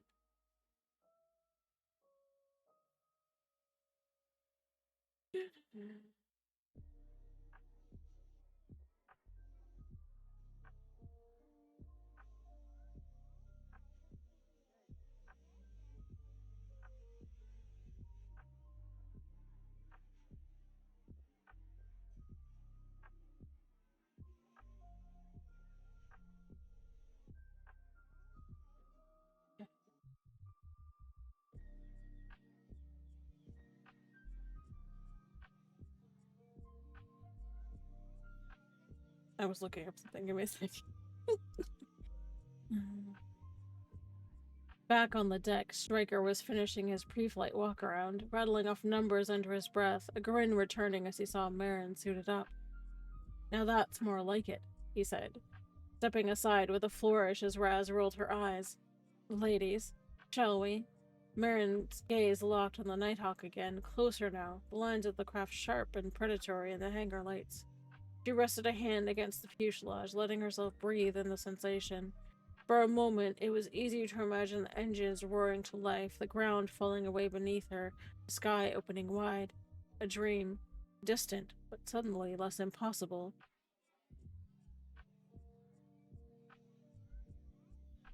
And for the first time since Collier, she felt a flicker of something other than pain or tension. A quiet, tentative sense of wonder. Touching the sky. Raz climbed the ladder first, knocking on the side of the canopy frame as if to warn the fighter that it had visitors. "All right, Nugget," she said over her shoulder to Marin, tone teasing but not unkind. "Welcome to the office. 2 seats, 1 pilot, 1 CO. That's Sensor Intercept Officer. Since Mark's too busy pretending to be a hero, you get the back seat." Marin chuckled softly, the sound still edged with strain, but genuine. She moved slowly, deliberately, favoring her left side as she ascended the ladder.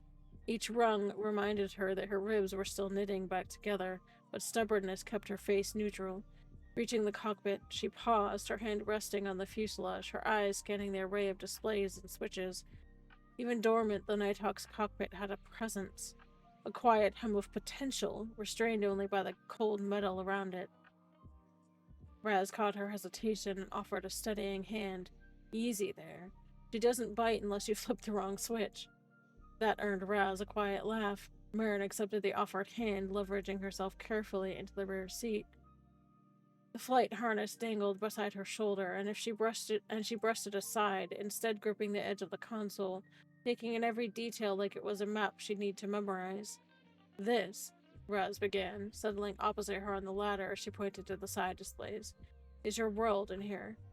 Long-range scans, comm relay, threat tracking, you'll run all of that so Flyboy can focus on not turning us into space dust, or, more accurately, he'll ignore you until he's in trouble and then expect you to save his ass." She shot Stryker a look that was clearly a long-standing habit. "Accurate slander," Stryker called from where he leaned against the pilot's ladder, hands on his hips, his grin wide. "I'm offended, but only mildly." Marin glanced back toward Raz, lips tugging upward despite herself. "Sounds familiar," she admitted, her fingers grazing over the sensor console, "except when I fly Tricinia, I have to do all of this myself, and she doesn't have anywhere near this kind of suite." She hesitated, a whisper of longing threading through her voice. "It feels like, I don't know, like she was made for more than just a cockpit, like she belongs in the stars." Raz's expression softened, some of the ribbing falling away. "She's a Nighthawk. That's exactly what she's built for." "Go on," Stryker said, hopping up onto the other ladder and swinging into the pilot's seat with practice ease. "Indulge yourself." The helmet's not on. Systems are dark. You can touch anything short of the red guarded switches. Those? Don't. Unless you want every safety officer on the ship breathing down my neck. Marin glanced toward him, raising an eyebrow but unable to hide a small grin. "Noted," she said quietly. Slowly, reverently, she reached forward, letting her fingers hover over the throttle, then the control stick. She wrapped her hand around it, feeling the way it sat perfectly in her palm, like it belonged there. The screens were dead, the cockpit silent except for the faint hum of shipboard power. But her imagination filled the gaps. The rumble of engines, the push of acceleration, the vast freedom of open space. "You know," Stryker said, his voice quieter now, genuine under the banter, "when you're cleared for it, we could take her out in a sim run. Not quite the real thing, but close enough to give you a taste." Marin swallowed hard, that old dream flaring just enough to sting her eyes. She blinked it away, forcing a steadier breath. I'd like that," she said softly, her fingers tightening fractionally on the stick before she let go. "Just thanks. Both of you." Raz smirked. "Don't thank us yet. Wait until you see how much sass these birds give you mid-flight."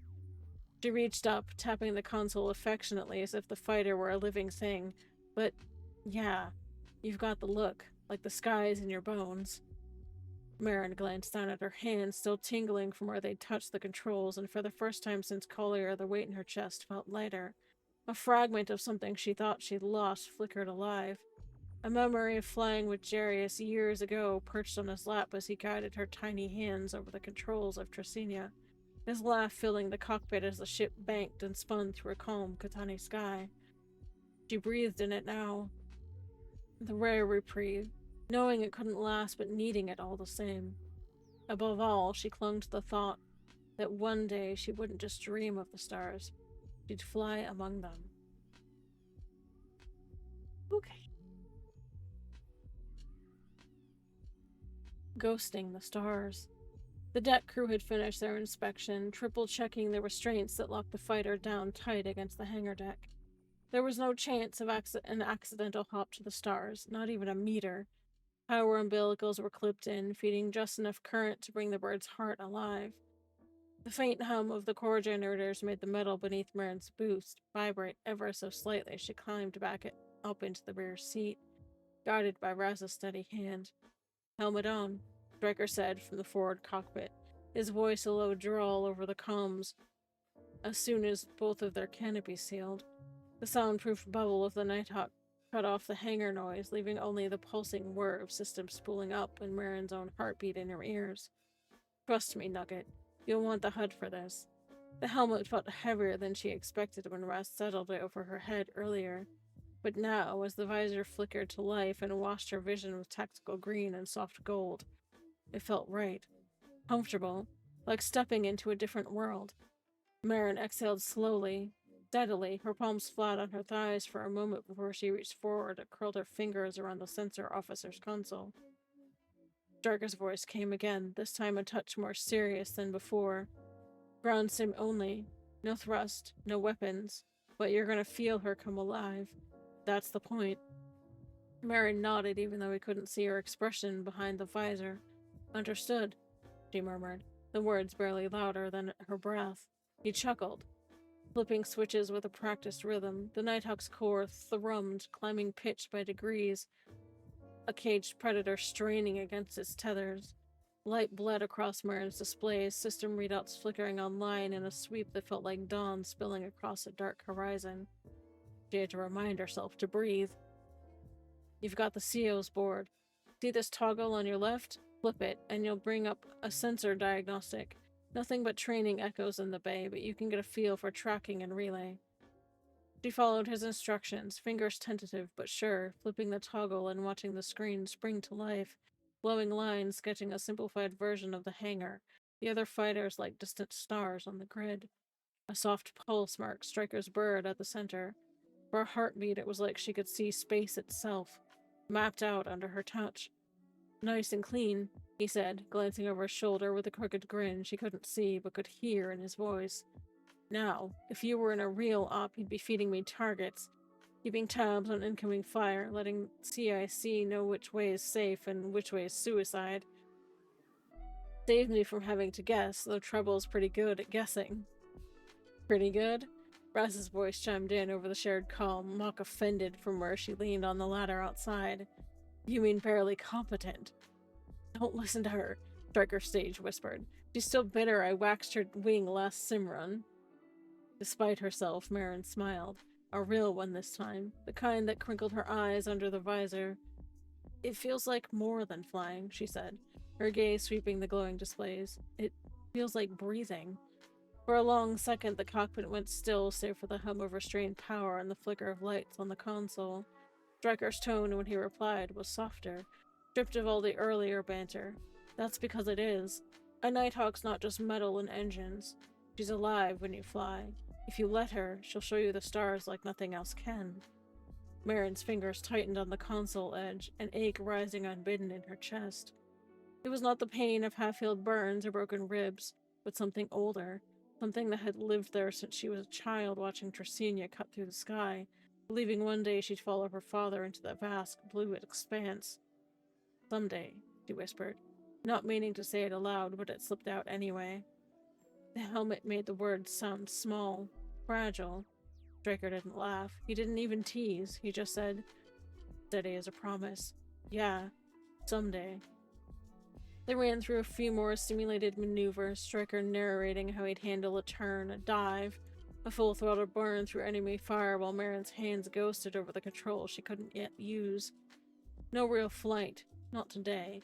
But as the Nighthawk thrummed beneath her, every nerve in her body said it was the closest she'd been to flying free since Jarius was alive.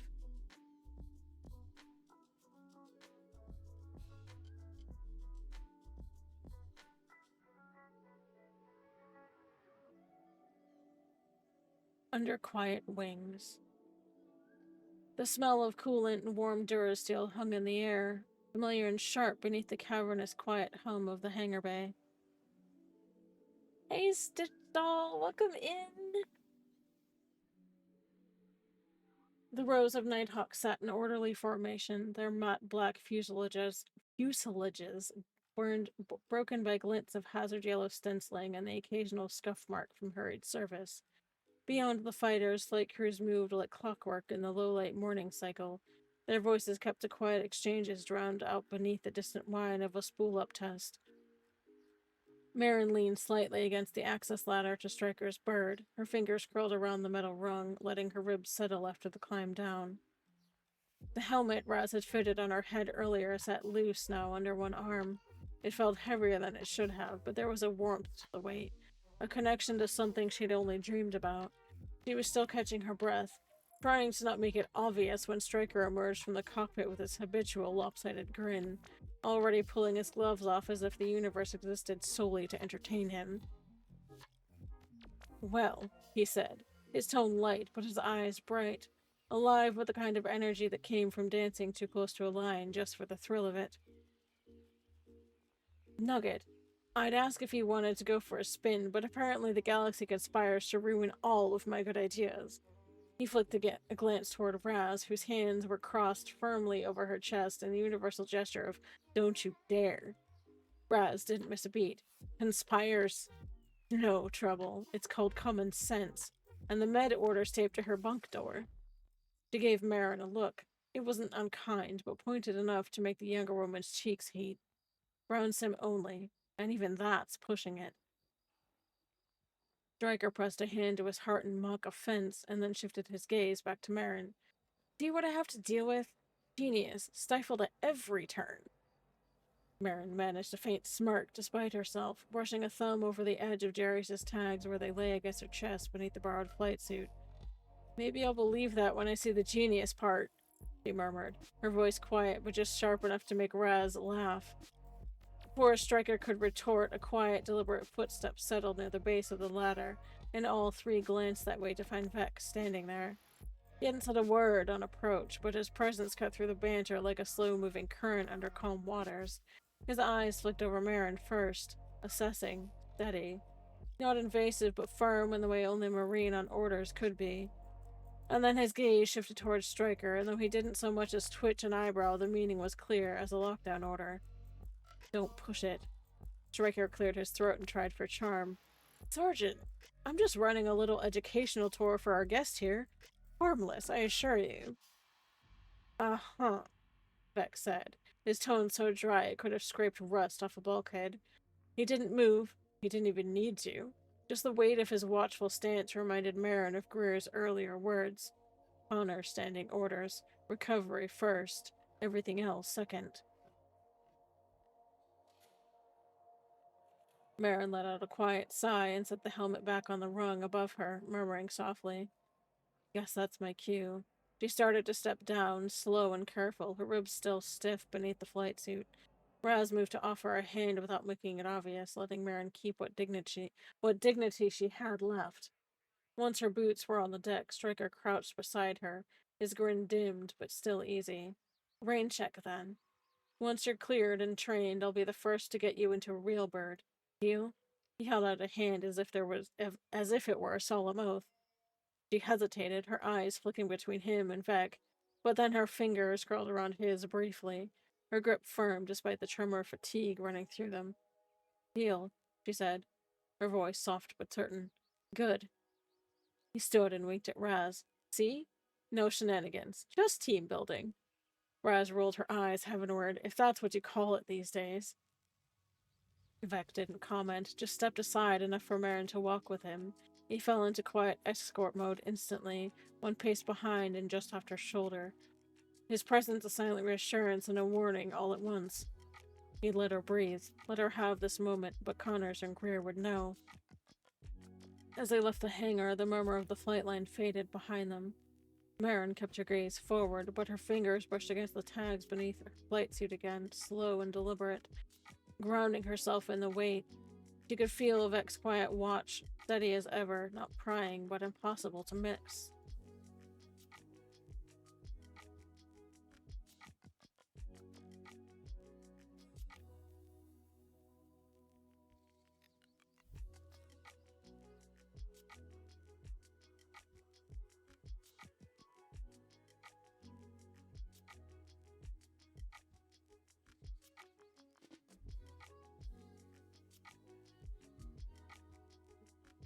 The weight of watchful eyes.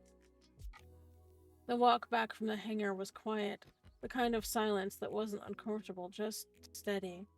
Vec didn't crowd her. He didn't breathe down her neck, but he stayed close enough that she could feel the weight of his presence like a second layer of armor. Every step, effort, wow. Every step echoed softly against the deck sole, the ship's low hum underfoot reminding her of distance. Distance from Collier, from the fire and smoke of the village, from the duel that still burned like a faint of pain in her nerves, but not far enough for memory to grant her real peace. They reached the hatch to her assigned cabin, and Vec paused long enough to flick his gaze down the corridor both ways. That same quiet perimeter check he'd done every time he'd been posted to watch her. No words, just a silent nod when he was sure it was clear. He waited for her to slip inside, and then followed long enough to lean on the frame of the hatchway, not entering, not intruding, just confirming she was steady before stepping back out.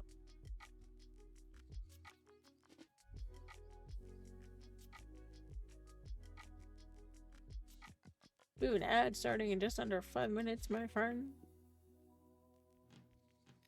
It wasn't 10 minutes later that the sound of boots came down the corridor, heavier and more deliberate.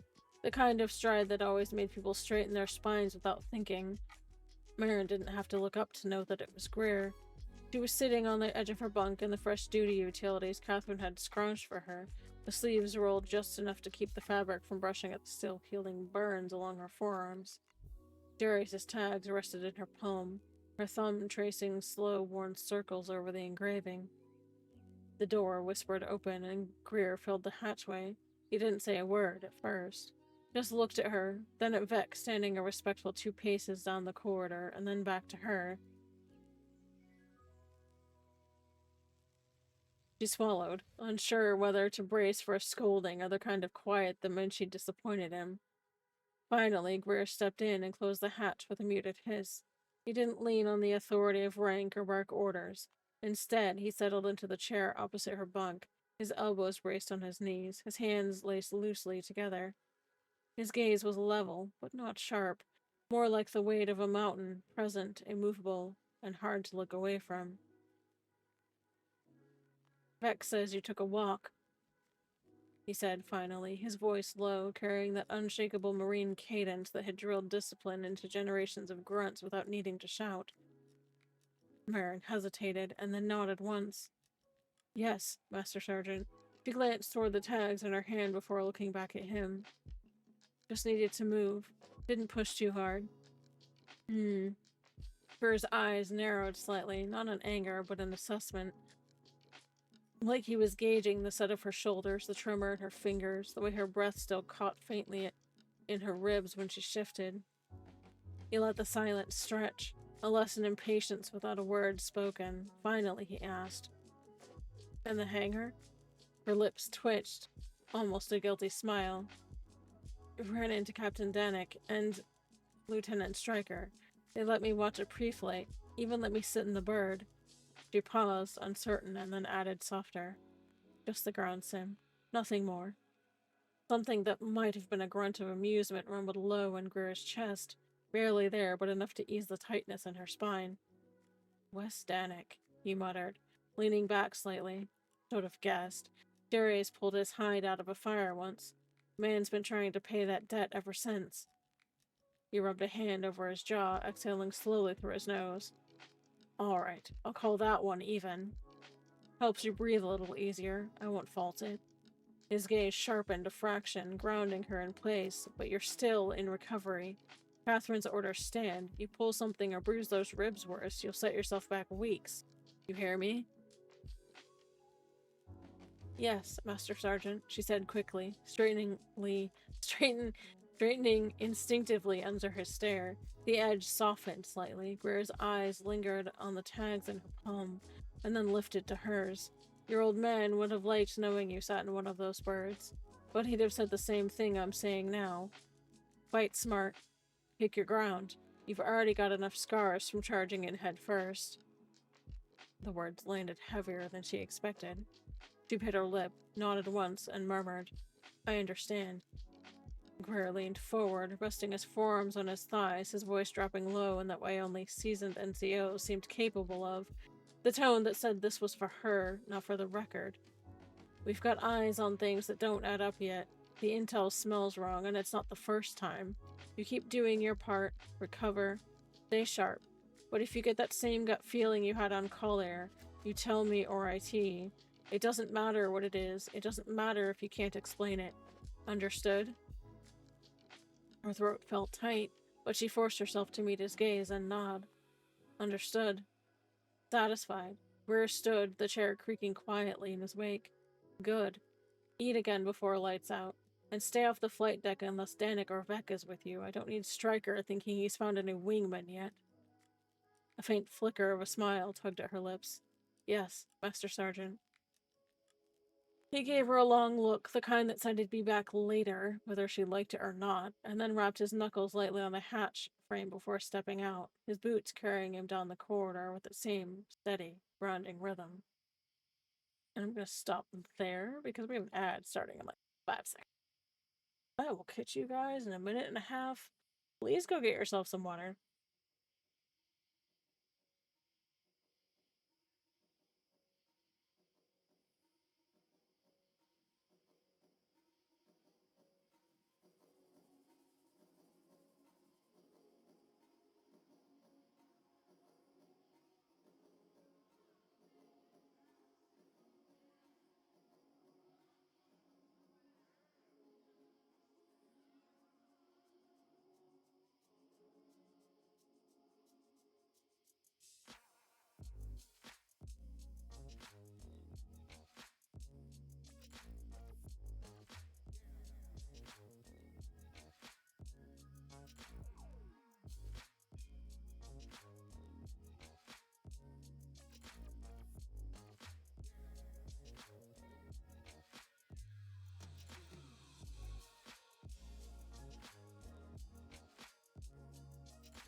Alright, my friends, we are back. And of course, the chapters I picked to read tonight are all like 20 pages long. That's just how life be. Alright. The cabin felt quieter after he left, but not empty. The weight of his presence lingered like a shield even after he was gone, leaving Marin to breathe out slowly, curl her fingers tighter around the tags, and remind herself that for all the shadows circling them, she wasn't standing alone. The quiet between breaths. The mess hall aboard Valkyrie was never truly silent, not even between shifts. There was always a low murmur of conversation, the clink of utensils against trays, and the steady hum of ventilation systems working overtime to keep recycled air breathable for the hundreds of souls aboard. But for Marin, stepping inside still felt like a reprieve, a pocket of normalcy after days of fire, blood, and the heavy scent of burned Durasteel clinging to her armor. She hesitated just past the hatch, feeling the subtle shift of eyes on her, not hostile, not even unfriendly, just curious. She was the outsider here, still wearing borrowed utilities with no name tape. A ghost pulled from a battlefield that had almost claimed her. Jerry's tags rested under the fabric near her collarbone. Ooh, sorry. A familiar weight against her sternum, grounding her while her ribs still ached with every breath. Beck was posted just inside the entrance, as unobtrusive as the 6'2" Marine could manage, his stance loose but alert. He gave her the faintest nod, a silent go on that reminded her he'd follow if she wavered. And Greer, blessed, infuriatingly watchful Greer, had been right. She needed this meal, whether she wanted to admit it or not. The serving line was handled by two galley techs who'd clearly been at this a while. They moved with the speed and efficiency of men who could plate food in their sleep. Real food, not just nutrient bars and water rations, was laid out in steaming trays. Protein stew with a thick broth, roasted root vegetables, flatbread warm with enough to curl steam in the cool recycled air. The kind of meal Marines looked forward to after long deployments. Marin lingered a moment, taking it in. The scent reminded her faintly of Tanagas's kitchens. Callista's quiet cooking on bad days. Ethan's stubborn insistence on hot meals even during long hunts. She blinked hard, shoving the ache of homesickness down before it could cut too deep. Private. One of the galley techs greeted, reading the faint stripe on her collar and nothing else. He slid a tray towards her. Stew or roast? She hesitated and then managed to quiet. Both, please, and received a slight, approving nod in return. The portions were generous, a thick slice of flatbread laid on the side, and a cup of dark calf sat beside it. She murmured thanks, her voice a touch rough, and slipped toward an empty table near the back of the room. She ate slowly at first, testing what her stomach would tolerate. The heat of the stew soothed something deep inside, even as it stung faintly against the burn on her lip, which she hadn't realized was still raw. Bite by bite, her body remembered hunger after days of forcing herself through exhaustion and pain. Across the mess, Vet took up a quiet position near the hatch, his posture loose, but his gaze never fully leaving her. If anyone thought it odd, they didn't comment. Marines understood watchfulness better than anyone else. They'd seen enough wounded comrades who needed more than just food or bandages to keep from slipping under. It was halfway through the meal that Greer appeared, his tray already in hand, his expression unreadable as ever. Without even asking, he dropped into the seat across from her, setting his tray down with a muted clatter. He didn't look at her directly, just dug into his own meal with a soldier's efficiency. The silence wasn't uncomfortable, it was practice. A space carved out for breathing, not words. Marin glanced at him once, uncertain, and then ducked her head back over her stew. It was easier to let the presence of these two men, the steady wall of Vec's silent guard, the unspoken reassurance of Greer's quiet company, anchor her while the chaos of Collier still swirled too close under her skin.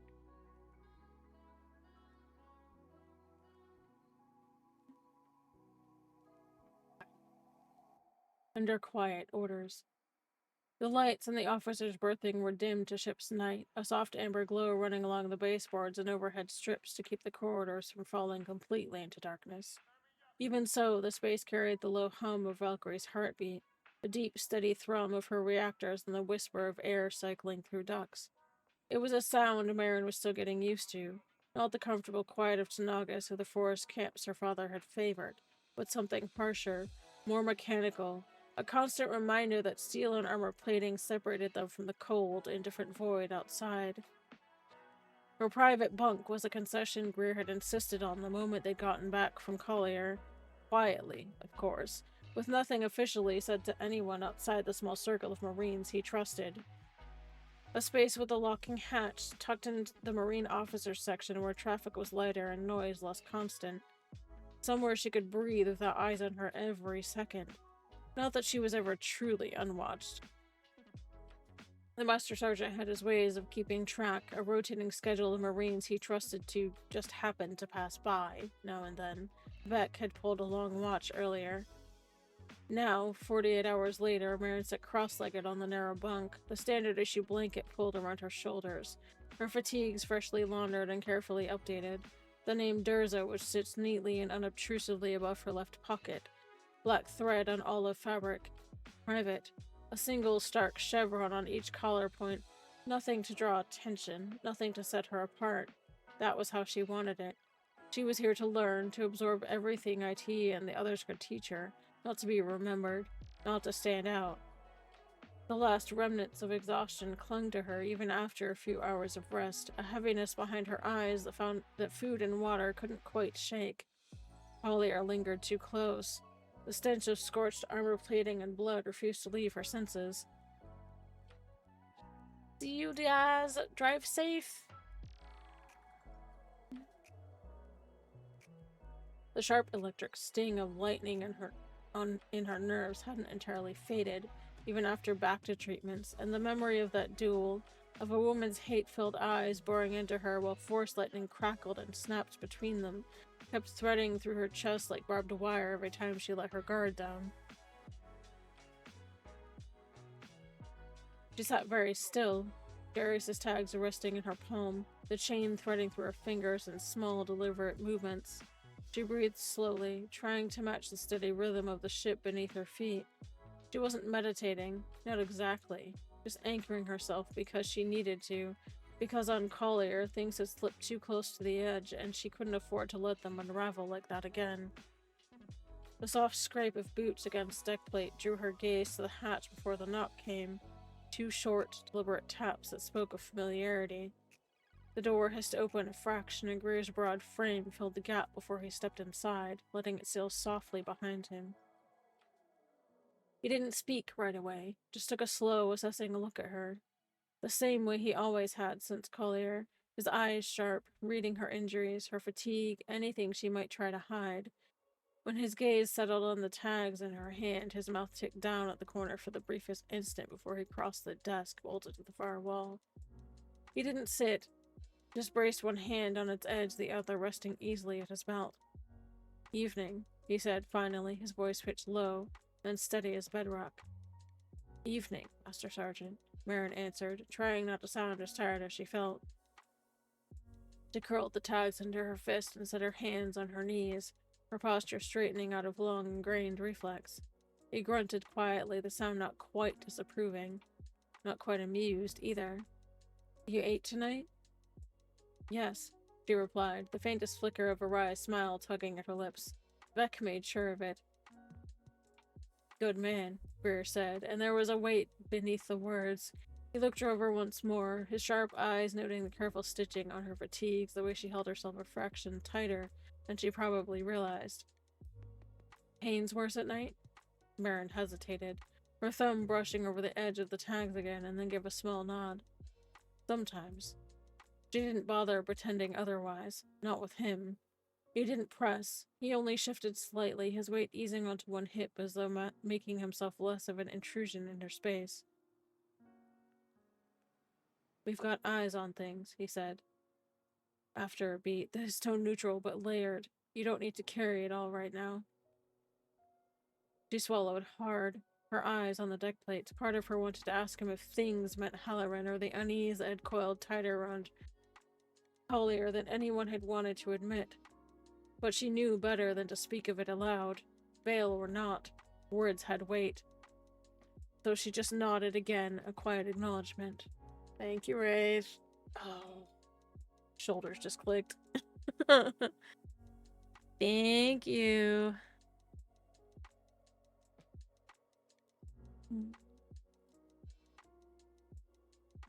Oh, goodness. Mm. Ugh. Bruce studied her for a moment longer and then tapped a knuckle lightly against the desk, a soft, "That's enough for now" gesture, and moved to the hatch. "Get some rest, Ursa. Tomorrow's going to be a long day." "Copy that," she said softly. He gave a curt nod, no smile, but something close in the way his gaze softened for half a second before the marine masks slid back into place. Then he was gone, the hatch sealing with a muted hiss, leaving her alone again with the ship's hum and the lingering warmth of unspoken reassurance.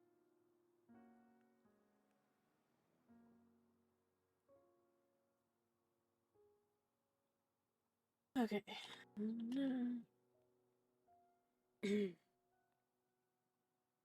Alright, finally at the end of chapter.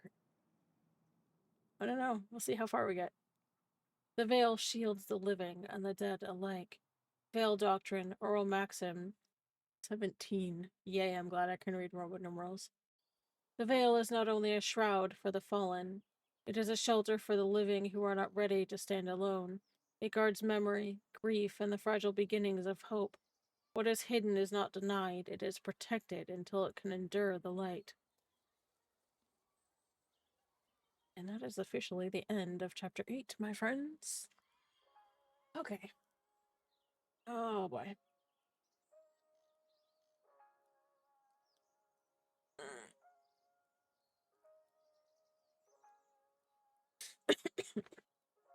Goodness.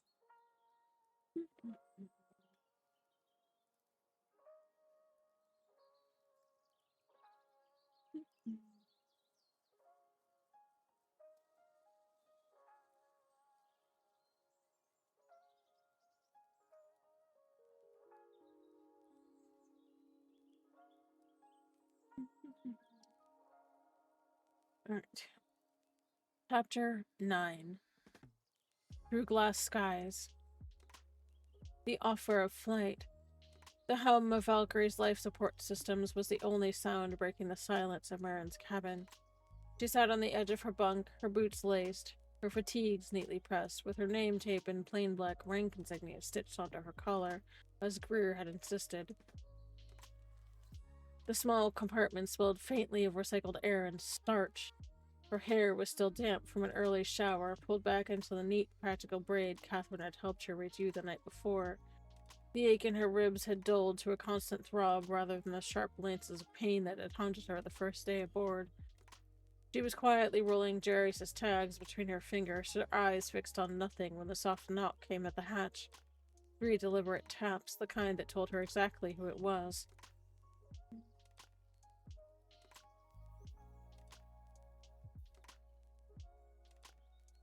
"Come," she said quietly. Greer filled the hatchway, his boots planted, his presence a steadying wall she'd come to rely on these past 2 days. He took in her posture, the faint tension in her shoulders, the tags in her hand. He said nothing about them, just closed the hatch behind him and leaned one shoulder against the frame. "Connor signed off on something," he said, his voice low, carrying that gravel-edged calm that never needed volume to command a room. "I thought you might want to hear it straight from me." Marin's eyes lifted to him, wary and curious all at the same time. "Master Sergeant?" "Flight sim," he said. His arms folded now, his expression unreadable, but his gaze steady on her. "Nothing strenuous. Stryker and Raz already vouched they'd keep it low-key and off the books. I thought maybe it would do you some good to stretch your mind without tearing your ribs apart." For a long moment, she just stared at him. She wasn't sure what to say. A flight sim wasn't ground drills or knife work. It wasn't throwing herself at pain to prove she still could. But it was something. The idea of it stirred a quiet, reluctant longing in her chest that surprised her. Greer read her silence for what it was, not what it looked like.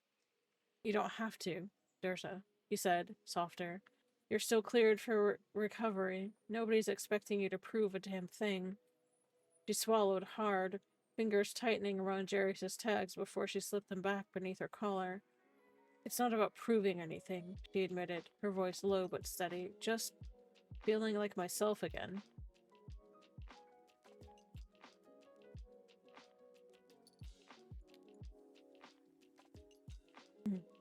She met his eyes, then searching for any hint of disapproval. There wasn't any. Only the quiet steel of a veteran who'd seen this too many times to count. That's what I figured, he said, straightening. Danek's already pulled the strings. Stryker and Raz are in the simbay now. Vec will be on standby in the hall. We keep it quiet, keep it clean. You get your hour in the glass skies, and that's it. Marin stood slowly, hugging her fatigue top into place, checking that her name tape was square and her collar was flat. She nodded once, controlled and precise, even if her pulse had picked up in her throat. Understood, Master Sergeant. Greer's gaze softened just a fraction as he reached past her to thumb the hatch control open. Let's go then, Private, he said, his tone carrying a weight that felt closer to "I've got you" than an order. As they stepped out into the quiet corridor, Marin found her breath easing for the first time in days. Not because the pain was gone, but because there was something ahead of her other than the echo of Collier's fire. Something she could hold on to that didn't taste of ash.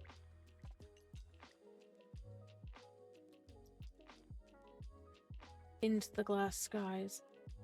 The hum of the lift was slow and steady, a heartbeat of Durasteel and power conduits carrying them deeper into the belly of the Valkyrie. Greer stood silently beside Marin, his arms folded, his gaze fixed ahead, but she could feel the weight of his watchfulness all the same. It wasn't oppressive. It never was with him, but it pressed quietly and solidly against the edges of her awareness, the kind of presence that said, "You're not alone, even here." She breathed into it, studying the flicker of nerves dancing under her skin. This wasn't Collier. It wasn't fire and lightning and the smell of scorched armor. This was a simbay. A controlled environment with the promise of glass skies and the memory of her father's voice talking about barrel rolls and the blackness between the stars. But her fingers still twitched once near her ribs, tracing the faint ache that lingered there. The lift hissed open on a quiet corridor. The hour was still early, barely shift change quiet, with most of the pilots still in the mess or prepping for patrol drills. Only a faint murmur of voices spilled from behind the heavy hatch marked Simulation Suite 3, restricted access. Raz leaned against the bulkhead, her flight suit half zipped, her hair bound back in a practical knot, looking for all the world like someone who hadn't had enough caff yet to be fully dangerous. "Morning, Private Durza," Raz said with a crooked grin, straightening to snap Greer a perfunctory nod of respect. "Figured Stryker wouldn't shut up about this until we gave you some time in the box." Greer just grunted in reply, the faintest twitch at the corner of his mouth giving away what might have been approval. "She doesn't strain those ribs," he said flatly, his eyes sweeping both Raz and Marin, making it clear the point wasn't up for discussion. "Aye, Master Sergeant," Raz said, already gesturing Marin toward a small prep alcove off to one side. "Come on, kid. Let's get you looking less like it got lost on the way to a fire team briefing." Marin followed, tugging absently at the plain black rank patch on her collar as they slipped into the alcove. Raz handed her a folded flight suit, helmet, gloves, and the slender sensor strap harness that linked into the simulator's neural feedback grid. "Not that there's anything wrong with Jarhead fatigues," she said lightly as she checked the sizing on the suit. "But if you're going to red glass with us, we like to keep things proper. Call it superstition or respect for the birds. We don't climb into a cockpit half-dressed."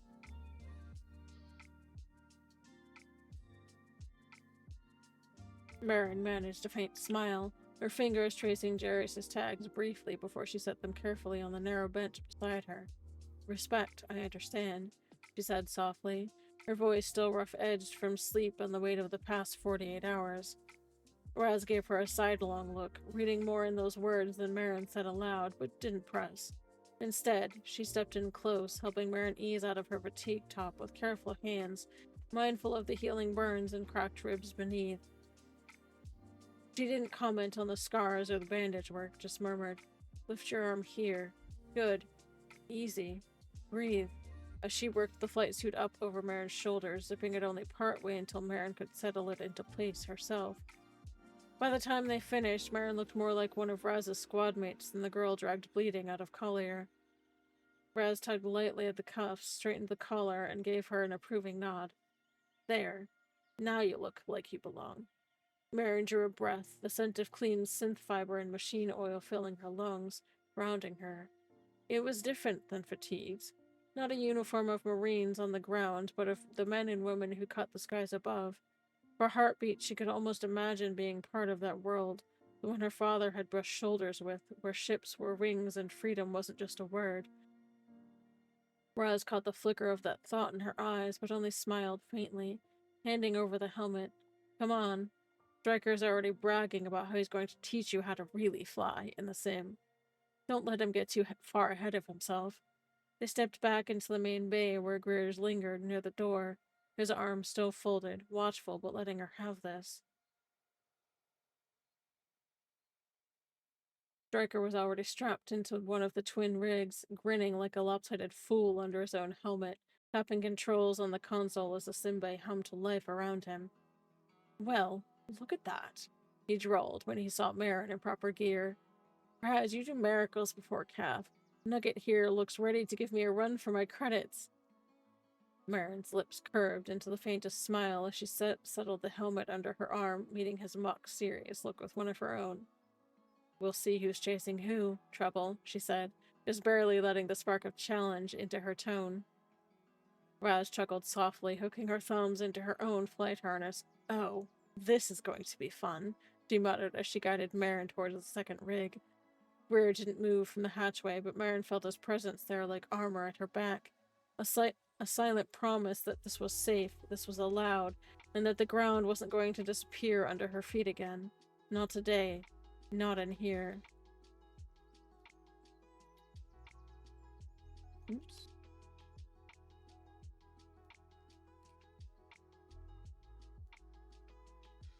Marin felt something that wasn't just endurance or ache. It was a flicker of anticipation, sharp and bright, that maybe, just maybe, she could find a piece of herself in the glass skies above. We have an ad starting in just under 5 minutes, my friends. Beneath glass skies. The rig's cockpit felt strangely alive even before it powered on. It was a sleek cradle of composite and transparent steel that mirrored a Nighthawk's flight deck down to the smallest toggle switch. Marin ran her hand along the edge of the seat, her fingertips tracing the cold, smooth lines of the restraint harness. She drew a slow breath, letting it fill her lungs before she stepped carefully into the sim pod.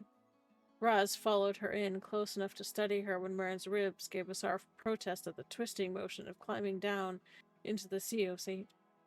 Easy, Raz murmured, like she was settling a fledgling in its first nest, helping guide Marin's boots into the footrests. You're here to ride the sky, not tear it open. Let the machine do the work today. There was no mocking edge, only quiet reassurance like she'd seen plenty of overeager recruits try to push back past healing bones and knew how to keep them from breaking twice. Marin offered a faint nod, easing herself into position. The seat hugged her frame, the straps crossing her chest, buckling at her waist with a soft click. She rested her hands on the console before her, her fingertips brushing over the inactive displays, and for a heartbeat it felt like the ship itself was holding its breath, waiting for her to exhale. She could smell the faint tang of machine lubricant, ozone, and the clean fabric of her flight suit. This oddly comforting mixture reminded her of late nights aboard Tracenia, tinkering with systems until her knuckles were raw. Above and slightly ahead, Stryker twisted in his own seat, grin visible even through the clear visor of his helmet. All right, Nugget, he said over the comms as the simulator powered to life around them, panels flickering from dark to a soft, pulsing glow. Today's lesson is simple. Keep your lunch down. Don't push buttons you don't know, and if Raz yells at you, listen. Raz snorted softly from where she leaned over Marin's shoulder, adjusting the fit of the helmet's seals before lowering it snugly over Marin's head. The soft hiss of the connection brought the HUD online, the display swimming into focus across her visor. Ignore him, Raz said, her voice now clear through the helmet comm. He thinks he's charming, but really he's just trying to keep himself entertained before patrol drills. Marin couldn't help it. The corner of her mouth quirked upward. It felt strange.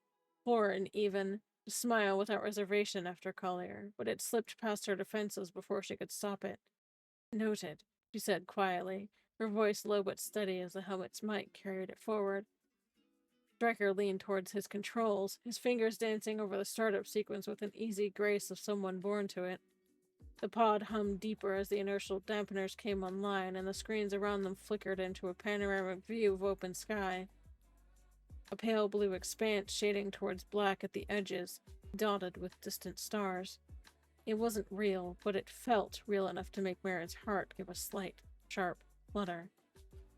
All right, team, Stryker said, professional now as he pulled the simulator's parameters into focus. Scenario 1. Clear space, basic maneuvers. I'll handle thrust, you keep an eye on sensors and watch how the bird moves. There was a pause, with a grin in his tone. We'll save the dancing for later. Raz muttered something under her breath about boys and their stunts, but Marin was only half listening. Her gaze fixed on the HUD, which scrolled data streams across her visor, numbers translating into distance, velocity, and heading, with weapon systems offline for safety. Her hands hovered over the secondary controls, not quite touching, as if afraid the machine would pull away if she tried to hold on too tightly. And then the world shifted. Stryker eased him off the sim's virtual deck with a light touch on the throttle, and the sensation of liftoff washed over her, familiar, yet sharper than any freighter flight she'd ever known. A heartbeat of weightlessness, the faint pull of acceleration pressing her back into her seat. The simulated Nighthawk banked hard to starboard, sky and stars sliding past in a clean arc. Marin's chest tightened, but this time not from pain. Something deep inside her stirred, a flicker of memory, of Jarius' voice laughing through comm static on a long-forgotten hop across Carillion skies. Thoughts so far? Stryker asked, breaking the spell with a half-turn of his head. I'm gonna stop right there, because we're about to have an ad, my friends. I will see you guys in a minute and a half. Please go get yourselves a drink of water.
And we're back from our ad break, my friends. Thanks so much for hanging out. I really appreciate you all being here, and I do hope that you were enjoying the story so far tonight. It's a little bit less chaotic than usual, so hopefully you are finding it enjoyable.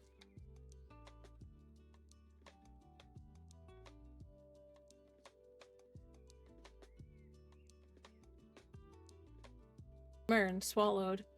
She took a slow breath and found her voice steady when it emerged. It feels like playing should, she said softly, reverently, almost, her fingers brushing the console as if to anchor herself. Alive.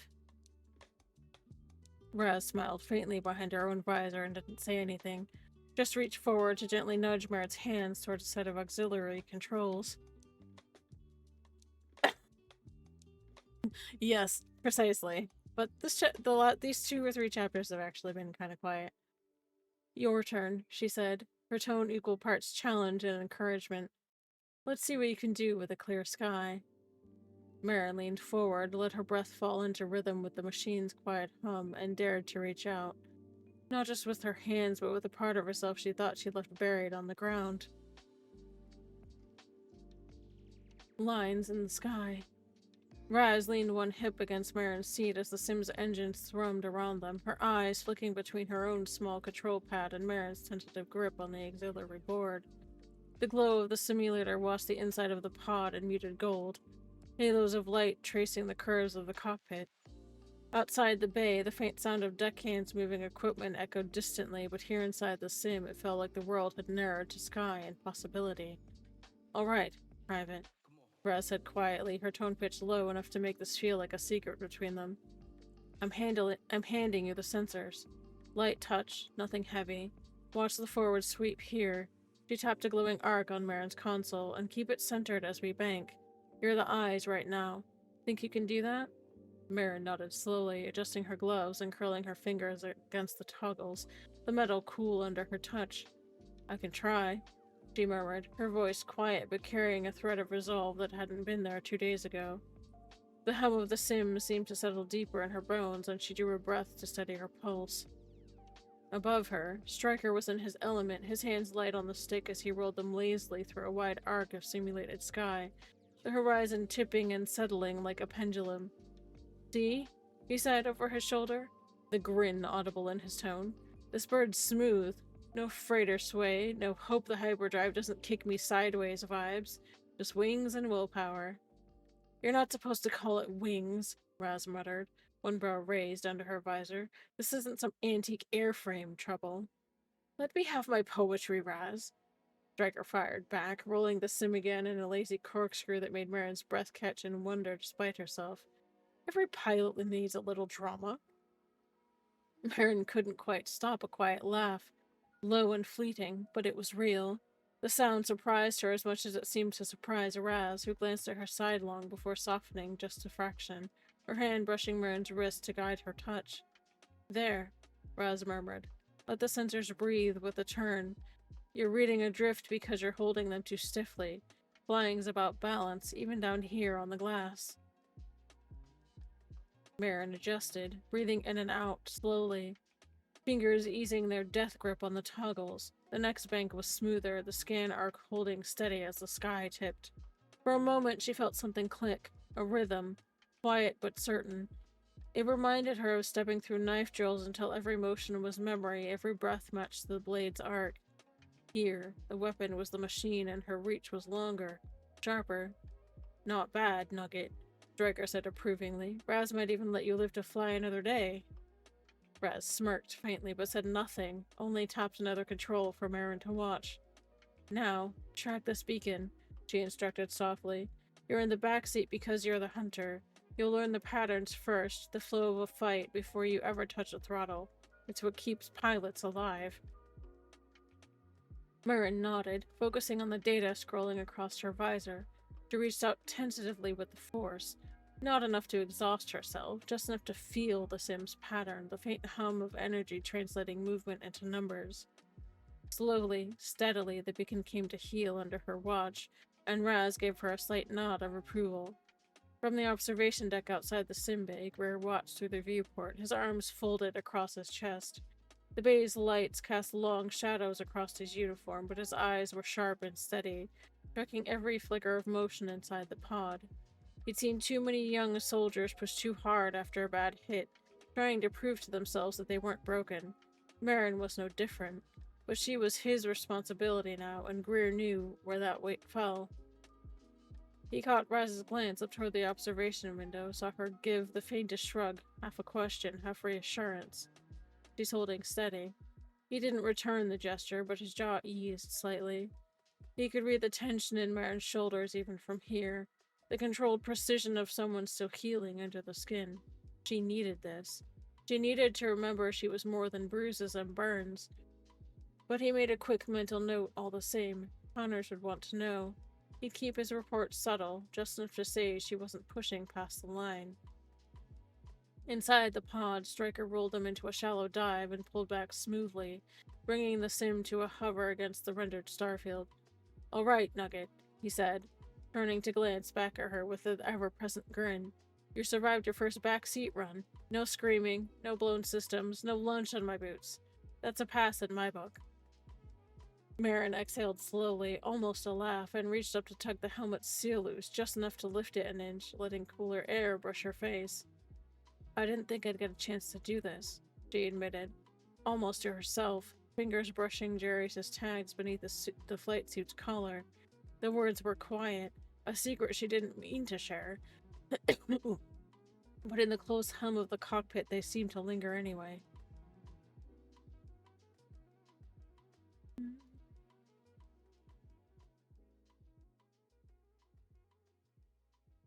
Raz gave her shoulder a light, steady squeeze before leaning back, her voice low and certain. "You'll have skies of your own one day," she said. "This is just the first line you've drawn there." Steady ground. The hum of the simpod faded behind them as Raz led Marin down the narrow corridor towards the pilot's locker. The echo of boots on the deck plating was soft here, muffled by the padded bulkheads, but each step reminded Marin of the dull ache in her ribs. The excitement of the sim had masked it for a while, but now that her pulse was settling, the burn of exertion bled through, sharp and insistent beneath the flight suit. "Easy," Raz said quietly, holding a steadying hand to Marin's elbow as they stepped through the hatch. The locker bay was still mostly empty this early, only a few flight helmets perched on their racks, and the quiet felt like a reprieve. Raz glanced over her shoulder once before nodding toward a bench near the back corner. "Sit. Let me get you out of that before it sticks." Marin hesitated, a flicker of pride telling her she could manage, but her body disagreeing the moment she reached for the zipper. Her fingers trembled just enough to betray her. With a soft, self-deprecating breath, she sank onto the bench, letting Raz kneel beside her to undo the seals and ease the heavy suit off her shoulders. "Don't fight me on this," Raz said, her voice low but not unkind. "I've seen hardheads twice your age tear themselves worse because they wouldn't slow down."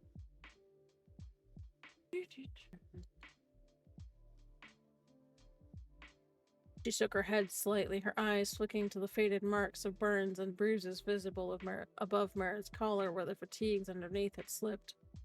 "You took a bad hit down there. It doesn't make you less of a Marine."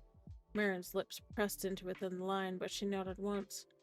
"Feels like I'm slowing everyone else down," she admitted, her voice barely above a whisper. Her hand drifted automatically to Jarius' tags beneath the fatigues, curling around them for strength. "I don't like it." Raz didn't answer right away, just folded the flight suit and set it aside before meeting Marin's gaze. "Slowing down's what's keeping you alive long enough to get the next chance," she said. "You've got grit. The rest will follow." The words landed softly, leaving Marin quiet, her eyes fixed on the deck plating as if she could read truth in its scuffs and scratches. After a moment, she nodded again, slower, letting out a breath she hadn't realized she was holding. "Thanks," she said softly, meaning it. The locker hatch hissed open and Greer's broad frame filled the doorway. Sorry. He didn't step inside immediately, just took in the scene, the folded flight suit. Raz crouched beside Marin, the fatigue in the kid's posture, and one brow ticked upward in a silent question.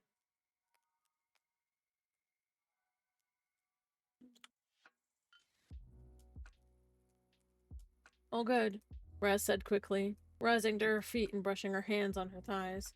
She held her own in the back seat. Smart hands, quick learner. I'll clear her for more sims whenever you say.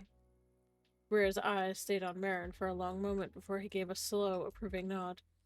Good, he said quietly, his voice carrying the weight of someone used to giving orders but choosing not to. Don't push it, kid. You hear me? Marin met his gaze and managed a faint, lopsided smile. Aye, Master Sergeant. He gave a grunt that might have been satisfaction or might have been concern too deeply buried to show, before stepping aside to let them out. As they walked past him into the corridor, Greer fell in silently at Marin's shoulder, his presence steady as armor without saying a word. The three of them made their way back towards the lifts, Raz tossing Stryker a mock salute as he swaggered past on his way to debrief, muttering something about keeping his fighter in one piece this time.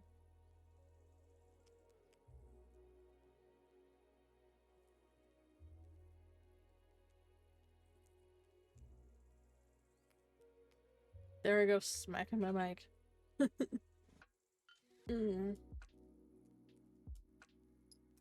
Oh boy. Silent currents. The low thrum of Valkyrie's engines was a constant, a heartbeat that ran through the ship's bones and into every bulkhead. Down here, in the recessed compartment carved into the portside intelligence annex, the sound felt louder, more oppressive somehow. A few scattered ops techs hunched over terminals, the glow of screens casting a pallid blue hue on their faces, their voices subdued beneath the steady hum of atmospheric processors. Halloran leaned one shoulder against a console bank, his posture casual, as if he belonged there, and to everyone else in the room. He did. A corporal reviewing incoming sensor sweeps from the outer edges of the system, cross-checking flag transmissions, filtering the junk from the threads we're chasing. He held a datapad in one hand, tapping in quiet annotations that would be bundled and transmitted up to Valkyrie's Combat Information Center in the next cycle. To anyone passing by, he appeared focused and reliable, just another cog in the machine. He was anything but. The intel trail from Collier was still warm, lines of intercepted chatter looping through his pad, some real, some fabricated days ago, waiting for this moment. He let his eyes drift over the legitimate entries first, making subtle adjustments to smooth out timelines and weaving in a few false contacts that would nudge attention toward the wrong sectors. He didn't smile. He didn't even twitch. The craft of this game wasn't in flair. It was in silence, in not leaving fingerprints, in keeping suspicions diffuse. Behind him, Nance moved like a ghost between consoles, lending a hand where Junior Annulus stumbled, offering sharp, quiet advice that made him look like the kind of Marine everyone wanted on their side. He wasn't on this deck by necessity. His detachment had no standing reason to be filtering comms, but he'd offered to help while waiting for his next tasking. Helpful, efficient, harmless. That was the mask, and it fit him well. Halloran glanced up, catching Dance's eyes across the aisle. A fleeting look, nothing anyone else would mark. The tiniest nod passed between them, a pulse of unspoken understanding. Not yet. Play the long game. They both knew Collier hadn't gone to plan. Marin Durza was still breathing. Halloran had seen the smoke on her armor, watched her stumble in the aftermath of that duel, and for one sharp moment he'd thought that maybe the problem had solved itself. But no, she lived, and now the stakes were higher. The next play couldn't be rushed. There were too many eyes on her, too many instincts, Greer's, IT's, already catching the scent of something off-kilter in the intel chain. He couldn't afford mistakes. Sergeant Halloran, one of the junior officers called from across the compartment, his tone brisk. I've got a new intercept from the outer ring, flagged as possible Death Watch relay. You want it now, or in the next sweep? Now, Halloran said evenly, pitching his voice with the same weary efficiency he used on every watch. He straightened, crossed the compartment, and leaned over the console. Professional, steady, trustworthy. Exactly what they needed him to be. Vance lingered near the hatchway a moment longer, his gaze flicking toward the lift that would take him back up to the ready deck. His expression was unreadable, calm and almost bored, but his mind was already mapping lines of protocol, remembering who had access to which veil clearances, how Connor's orders had shifted after Collier. Every note mattered. Every movement of data through the ship was a key waiting to be turned when the time came. For now, they both wore their masks perfectly. Helpful Marines, dependable, invisible.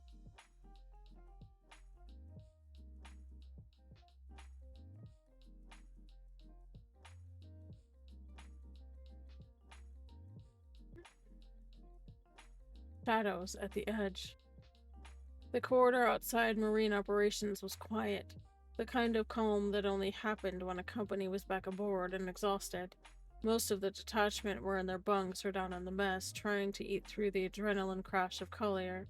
The ship hummed around them, long, steady note through deck and bulkhead, a heartbeat beneath everything.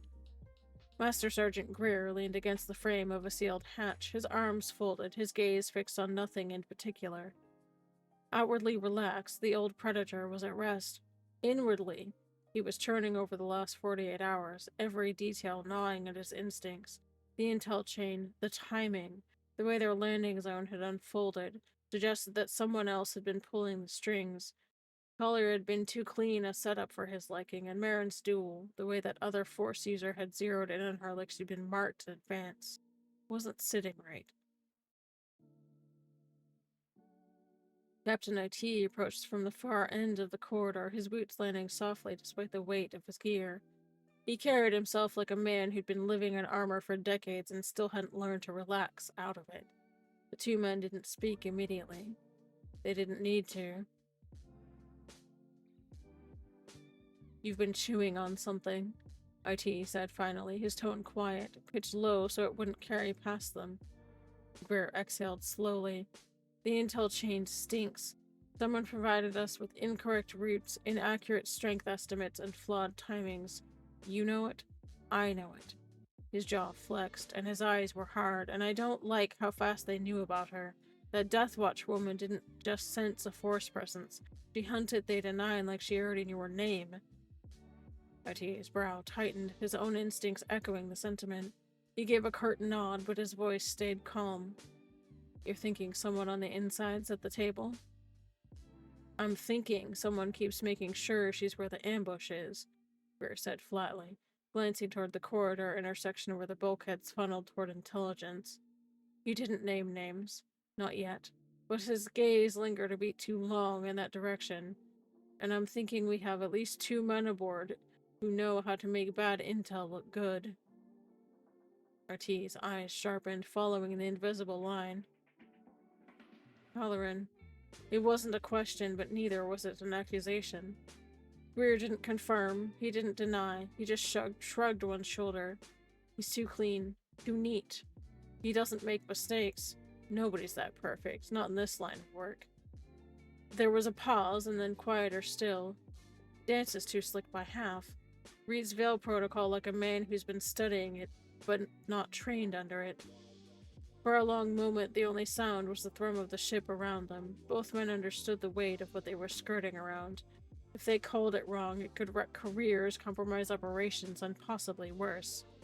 And if they called it right, but too early, they'd scare the rats back into the walls and never get them out. "We need proof," IT said finally, his voice steady but ironclad underneath.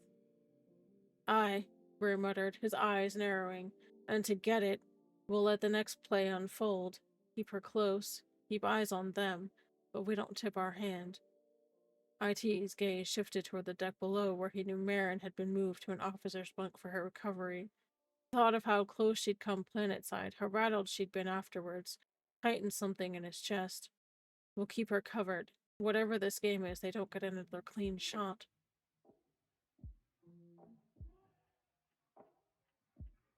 Greer met his eyes, a wordless agreement passing between two men who'd bled through too many dirty ops not to recognize one. They didn't have the pieces yet, but they were getting closer, and when the time came, they'd be ready to close their hand.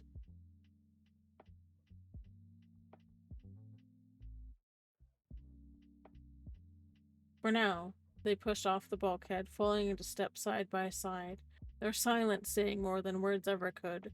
The hunt was on. It just hadn't gotten loud yet.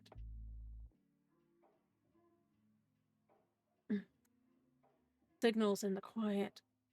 The ship was in its nighttime lull, the lights dimmed to a dusky glow that painted the corridor in long shadows and muted bronze. It was the quiet hour between shifts when even a carrier as large as Valkyrie seemed to hold its breath. Boots moved softly on the deck sole, a distant clang echoed from the hangar far below, and the low thrum of engines was the only constant noise. Vec came down the passage from Intel, his pace unhurried, his posture casual enough to pass for a man heading back from an uneventful shift, but his jaw was set, his gaze a shade too sharp, scanning each intersection, each hatch left slightly ajar. When he reached the corner near Marine berthing, he slowed, not for caution, but for signal.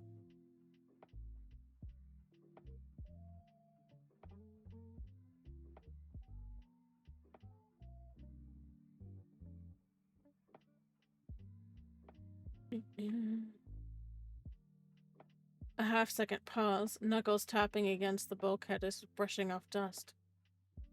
To most, it meant nothing. To Greer, waiting in the half-light near a maintenance locker, it was the first word of a sentence they had spoken before. Long ago, in worse places than this. Shift was clean, Beck said when they were close enough for words to matter, tone deliberately flat and casual. The phrase wasn't meant for its service meaning. It was one of their old codes. Clean meant no proof, no traction. Beneath it, the pause after shift carried the real weight. Movement spotted, hands on the wires. Greer didn't look at him directly. He just adjusted his uniform cuffs as though preparing for rack time, the faintest tightening of his mouth the only sign he'd heard. "That's so," he murmured back, the words dry, almost distracted. A habitual phrase from another life, its true meaning sharpened under the surface. "Keep your head low. Eyes up." Vec rolled his shoulders, a slow, deliberate shrug that could have been about stiff muscles. To them, it said, patterns match. Collier, the same men, the same hands. Greer's only reply was a brief glance down the corridor, clear, and the way his left thumb brushed across the seam of his sleeve. The gesture had been born in firefights where speaking got you killed. It meant, we're not done here. We have an ad starting in just under 5 minutes, my friends.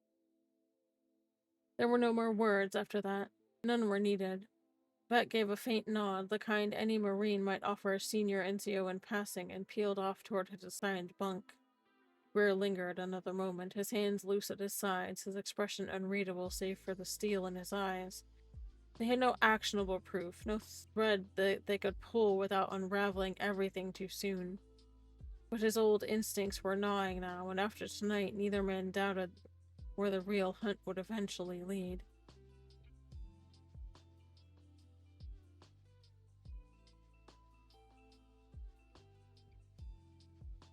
Okay. Flight without sky. The canopy sealed with a soft thunk, and the Simpod's interior shifted from sterile gray to a high-fidelity mock-up of a Nighthawk's cockpit. Displays flickered to life in a slow cascade of blues and greens, infusing artificial life into the darkened space. Marin settled into the CO's rear seat, her gloves brushing over the control panels with tentative curiosity. It was familiar from her ground sim with Stryker and the earlier sim, but this felt real. It felt like stepping into a story she'd been told her entire life and only now realized was her own. Strapped in back there, Private? Stryker's voice came through the calm, warm, with restrained amusement. The tone was easy, but beneath it she caught the edges of something more careful. A man making sure this wouldn't be too much for her, not after what Collier had left behind. "Aye, sir," Marin replied, her voice low but steady. She tugged the harness secure across her ribs, wincing only slightly as the pressure bit into still-healing bruises. She wouldn't mention it, not with Greer somewhere just beyond the pod's outer shell, listening with that quiet, all-encompassing focus that missed nothing. "All right, then," Stryker continued, his fingers dancing across his own controls in the pilot's seat ahead of her. "We're in open space over Valkyrie. Clean sky, no traffic. Raz will feed you targets. You just keep your eyes open, track what you can, and call me vectors. Nothing fancy. A soft chuckle followed from Raz, who had plugged into the Sims feed from outside. Let's see if you got a head for my seat, kid. First run's nice and easy. Just keep it from crashing us into a star. Marin's lips quirked despite herself. The banter was light, but it steadied her hands and gave her something to hold on to besides the lingering memory of lightning burning through her armor, the weight of the force tearing at her chest. She reached for the CO panel, her fingers moving through the calibration sequence Stryker had shown her days ago, her body remembering the motions even while her mind remained cautious. The sim world outside the canopy resolved into the velvet expanse of deep space. Valkyrie hanging off their starboard flank like a slumbering giant. A field of target drones blinked into existence ahead, drifting lazily in mock formation. Your show, Durza, Stryker prompted. She took a breath, drew on the quiet discipline she'd been taught since Montadan, and let her eyes scan the displays. Her fingers flicked switches, marking targets, feeding telemetry to his HUD.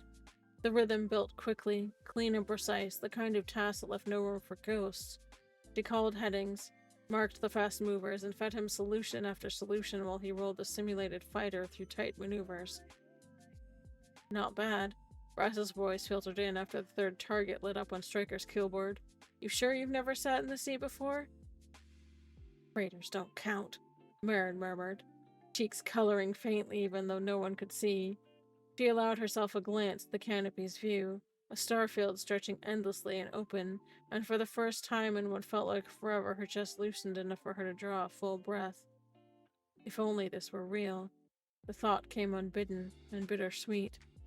Stryker banked hard to port and Marin's fingers flew over her panel, locking onto a trailing drone and feeding him firing data before he even asked. 2 o'clock low. Range 400 meters, she called, her voice sharper now, riding a current of focus that left no room for pain or fear. The drone burst into simulated flame a heartbeat later. Let me just stop there because we're about to be in an ad. Go get yourself a snack, a drink, have a stretch. I will see you back here.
Welcome back from the ads, my friends.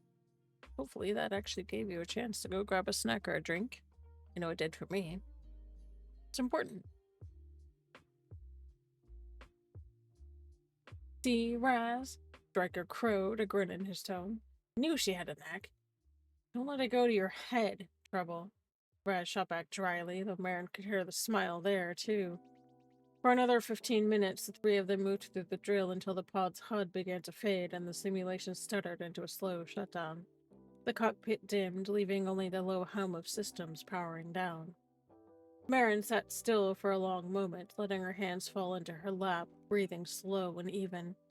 When the canopy finally cracked open, Valkyrie's muted night cycle lighting poured in. Grounding her once more, Stryker popped his harness and glanced back at her with that same lopsided grin, but his eyes were serious. You did well, Private. Hell of a lot better than most nuggets on their first run. Marin met his gaze and nodded once, quiet but certain. Thank you, sir, she said, her voice carrying the weight of everything she didn't know how to explain. That this fleeting moment had given her something no back-to-tank or quiet bunk could. Outside the pod, Raz was waiting, offering a hand to steady her as she climbed down. Over by the far bulkhead, Greer lingered in the shadows just past a line of consoles, his arms folded, his helmet tucked under one arm. He didn't speak. He didn't move, but his eyes tracked her every step, assessing, protecting, calculating a dozen ways this could have gone wrong and letting none of it show. When Marin finally stood on the solid deck again, there was a hint of something unreadable in his gaze. A flicker of approval, maybe, or just relief masked under the hard lines of a Marine's face. He gave the barest tilt of his chin toward the exit. Time to go before the small rebellion could cost them all more than it was worth. The Sims pod hatch sealed behind them with a muted hiss, cutting off the faint hum of dormant electronics. The corridor outside felt colder, quieter than before, as if the ship itself was holding its breath. Night cycle lighting washed the walls in dim amber, casting long shadows that clung to the bulkheads into the faint figure waiting just beyond the hatch. The faint narrowing of his eyes was the only indication he'd been standing watch for the entire sim run.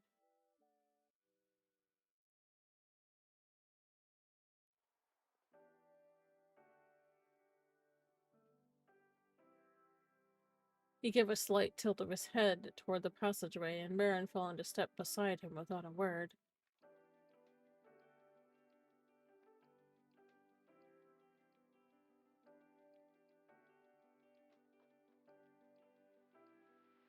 Shadowed corridors. They walked in silence, their boots scuffing softly against the deck sole, the muted rhythm of their strides echoing down the near-empty corridor. There were few others about, just the occasional tech or medic passing by, too tired or too disciplined to give more than a nod. To anyone else, it was simply a Marine escorting a younger recruit back to quarters after late training. Nothing worth a second glance. But Marin felt the weight of the unspoken conversation pressing against her ribs harder than the harness had during the sim. Greer's presence was steady and deliberate, as if he carried a shield between her and the world, and maybe from what they'd just done. Her silence wasn't a reprimand, it was consideration, calculation, the quiet watchfulness of a man who'd walked the razor's edge of protocol enough times to know exactly how dangerous this could have been if anyone other than Stryker, Raz, or Vec had caught wind of it.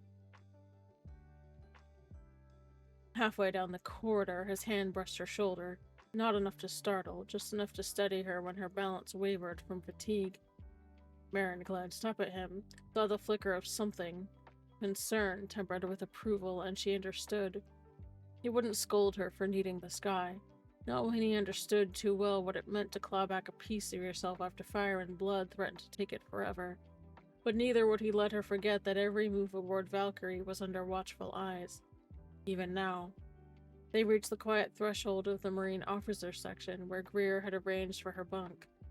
The hatch access panel glowed faintly, waiting for her code. Greer didn't move immediately, he didn't rush the moment. Instead, he scanned the corridor one last time, every sense tuned for movement or ears that shouldn't have been listening. Satisfied, he finally looked down at her, his voice pitched low enough that it would disappear into the hum of the ship's life support systems. Next time, he said. Not a reprimand, but a statement of intent. We keep it tighter. Eyes don't say shut forever. Marin nodded once. There was no point pretending she didn't know what he meant. The sim had been a gift, a stolen moment of breath and control, but it had come with a risk they both understood far too well. She opened the hatch and paused, looking back at him. For a second, it was on the tip of her tongue to say thank you, but words alone felt too small, too loud for the narrow space between them. So she gave a short, quiet nod instead, the same kind Jarius might have given another Marine who'd just kept him alive one more day. Greer met it with his own curt nod, the barest flicker of acknowledgement in his eyes, before he adjusted his grip on the helmet under his arm. "Work out, Dursa," he murmured, tone firm but not unkind. "You've earned it." He waited until she disappeared inside, the hatch sliding shut with a soft seal. Only then did he let his stance shift, his shoulders loosening fractionally as he exhaled through his nose. One more quiet note to file with Vec before lights out, a coded line confirming that the kid had needed this, and that for one stolen hour the galaxy hadn't managed to crush her spirit. Not yet. With that, Greer turned on his heel and strode off into the dimly lit corridor, his footfalls fading into the hum of the sleeping ship, already planning the next layer of quiet protection they'd need to keep her safe in the days ahead.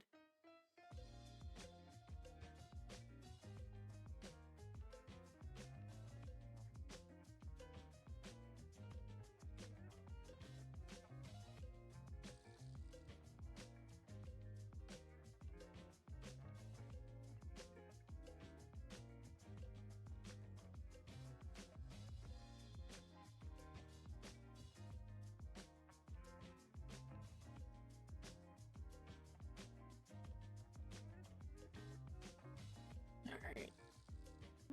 Okay. We're getting close to the end of the chapter, my friends.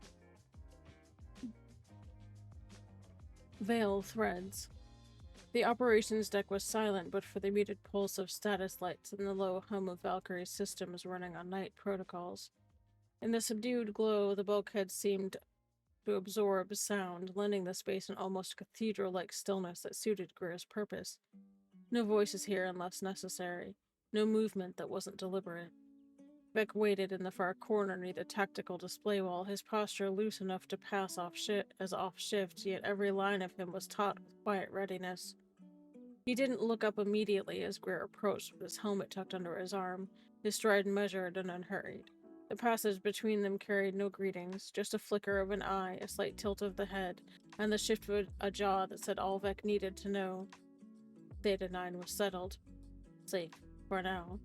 Greer moved past him to the secured console along the bulkhead. His interface was dark until his identity chip unlocked it with a muted click. He didn't sit. Standing allowed a faster exit if someone unexpected entered. His fingers danced over the keys in silence, every movement economical and precise. The Veil report built itself line by line in the encryption layers of Katani doctrine.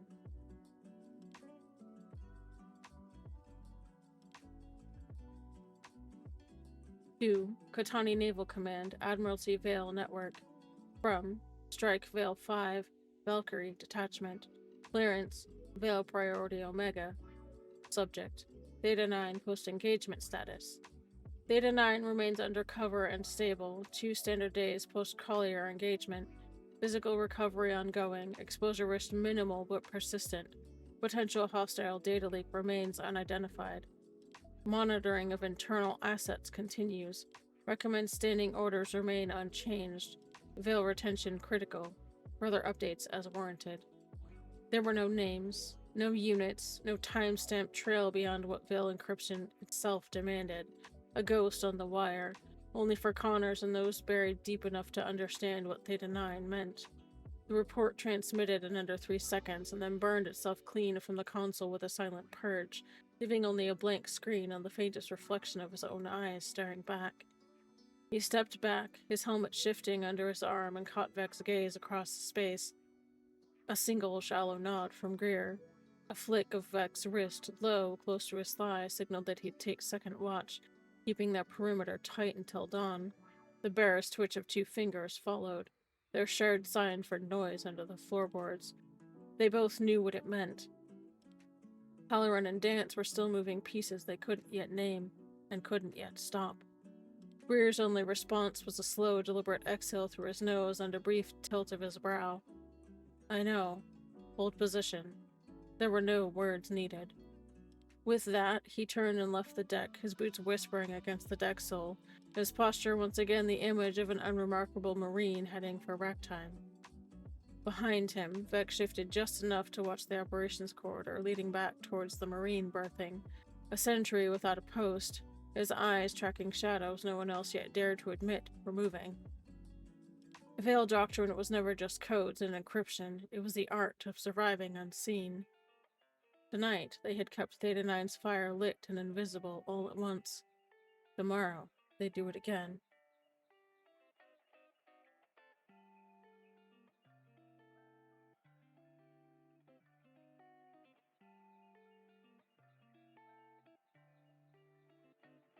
Lines between shadows. The ship was quiet in a way that only a battle carrier could be when cruising on long burn, her helm a low constant through the bulkheads and deck plates. 3 days had passed since Collier, and the silence still carried the weight of that fight. 30 Deathwatch dead, civilians saved, and 1 young Marine trainee who had bled herself dry trying to make it happen. Greer sat in his assigned cabin, his boots planted, his elbows on his knees, his posture a study in stillness that anyone who knew him recognized as anything but rest. The slate-sized datapad on the table before him was locked in veil mode, its amber indicator blinking low and steady. In his left hand was a penlight, flicking once, twice, pausing, and then 3 times. Across the table, Vec leaned back in his chair, long legs crossed at the ankles, his eyes half-lidded like a man catching a few minutes of downtime. But his hand tapped once against his knee and then stilled, the exact counterpoint to Greer's light. To anyone passing by, they were 2 NCOs sharing a quiet watch cycle. To anyone who could read the pattern, it was a conversation in the old codes, learned on long deployments and refined after Bastine. Theta 9 stable. Med team says ribs knitting, burns clean. Tap. Pause. 2 short taps. Sleeps light. Startles easily. Vec's reply was 2 slow drags of a fingertip along his knee. I've got this watch. He glanced toward the door as if expecting someone. Eyes still on the wrong ones? Greer's jaw tightened. He flicked his index finger once, hard. Always. But they're ghosts when it counts. Nothing to stick yet. Vec didn't answer with his hands this time, just a low grunt and a nod. The unspoken understanding lingered. Halloran's intel had already nearly gotten them killed. And Dance. Dance was playing something deeper, something too smooth to pin down yet. Greer wasn't about to take his eyes off either one. Finally, he thumped the datapad awake and keyed in the Veil clearance code, level 3. Theta 9 was tagged under an anonymous designator, not a name, never a name. His fingers moved fast, his field report stripped bare of emotion. Strike report, Collier extraction supplemental. Theta 9 engaged hostile force-capable element, sustained moderate injury, recovery proceeding, psychological resilience is strong, but monitoring is advised. Intelligence source reliability remains suspect. Patterns suggest deliberate exposure. Recommend deeper audit before next tasking. He signed it, only with his field mark, an old sigil from Catan, something Ethan would recognize even through veil scrubbing, and sent it on the tightest beam the system even allowed. When it was done, Greer killed the datapad, leaned back, and rubbed at his eyes. 3 days, he muttered under his breath, his voice low enough that Vec barely caught it. 3 days since Collar, and she still sleeps like she's waiting for a fight. Vec shifted, his eyes cutting towards him. She's earned that edge, he said quietly. But I'll keep watch tonight. You need shut-eye. Greer grunted, but didn't argue. His eyes flicked once to the bulkhead separating them from Marin's bunk, his expression unreadable, before he pulled his boots off and set them beside his rack. He might rest, but his ears would stay tuned to every sound in the corridor, the old promise etched bone deep. Never again.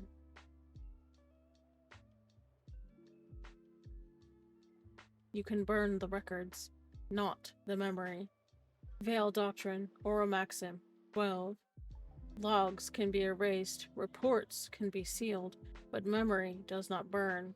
It lives in pulse and muscle, in the quiet between breaths, in the hands that still remember how to fly.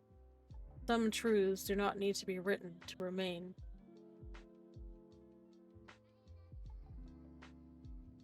And that, my friends, is the end of chapter 9. And we're going to actually go ahead and call that here this evening. It is almost 10:30. I hope that you enjoyed the stream tonight. It was a little bit less chaotic than it tends to be when I'm reading, so hopefully you enjoyed.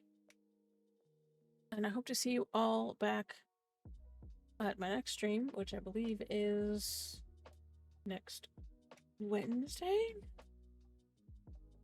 Let me double check that. Oh my goodness. Let's see.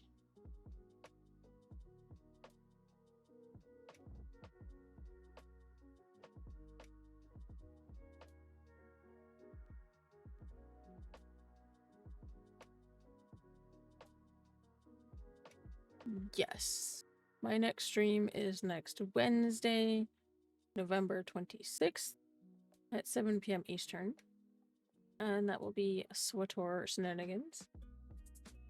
Once again, I do hope you enjoyed the stream. I hope you have an awesome rest of your evening and a good rest of your week. And I hope that your week finishes steadily for you and that you get done the things you need to. And I hope that you're able to get some good rest. Take care of yourselves, and I will see you at the next stream. Good night, my friends.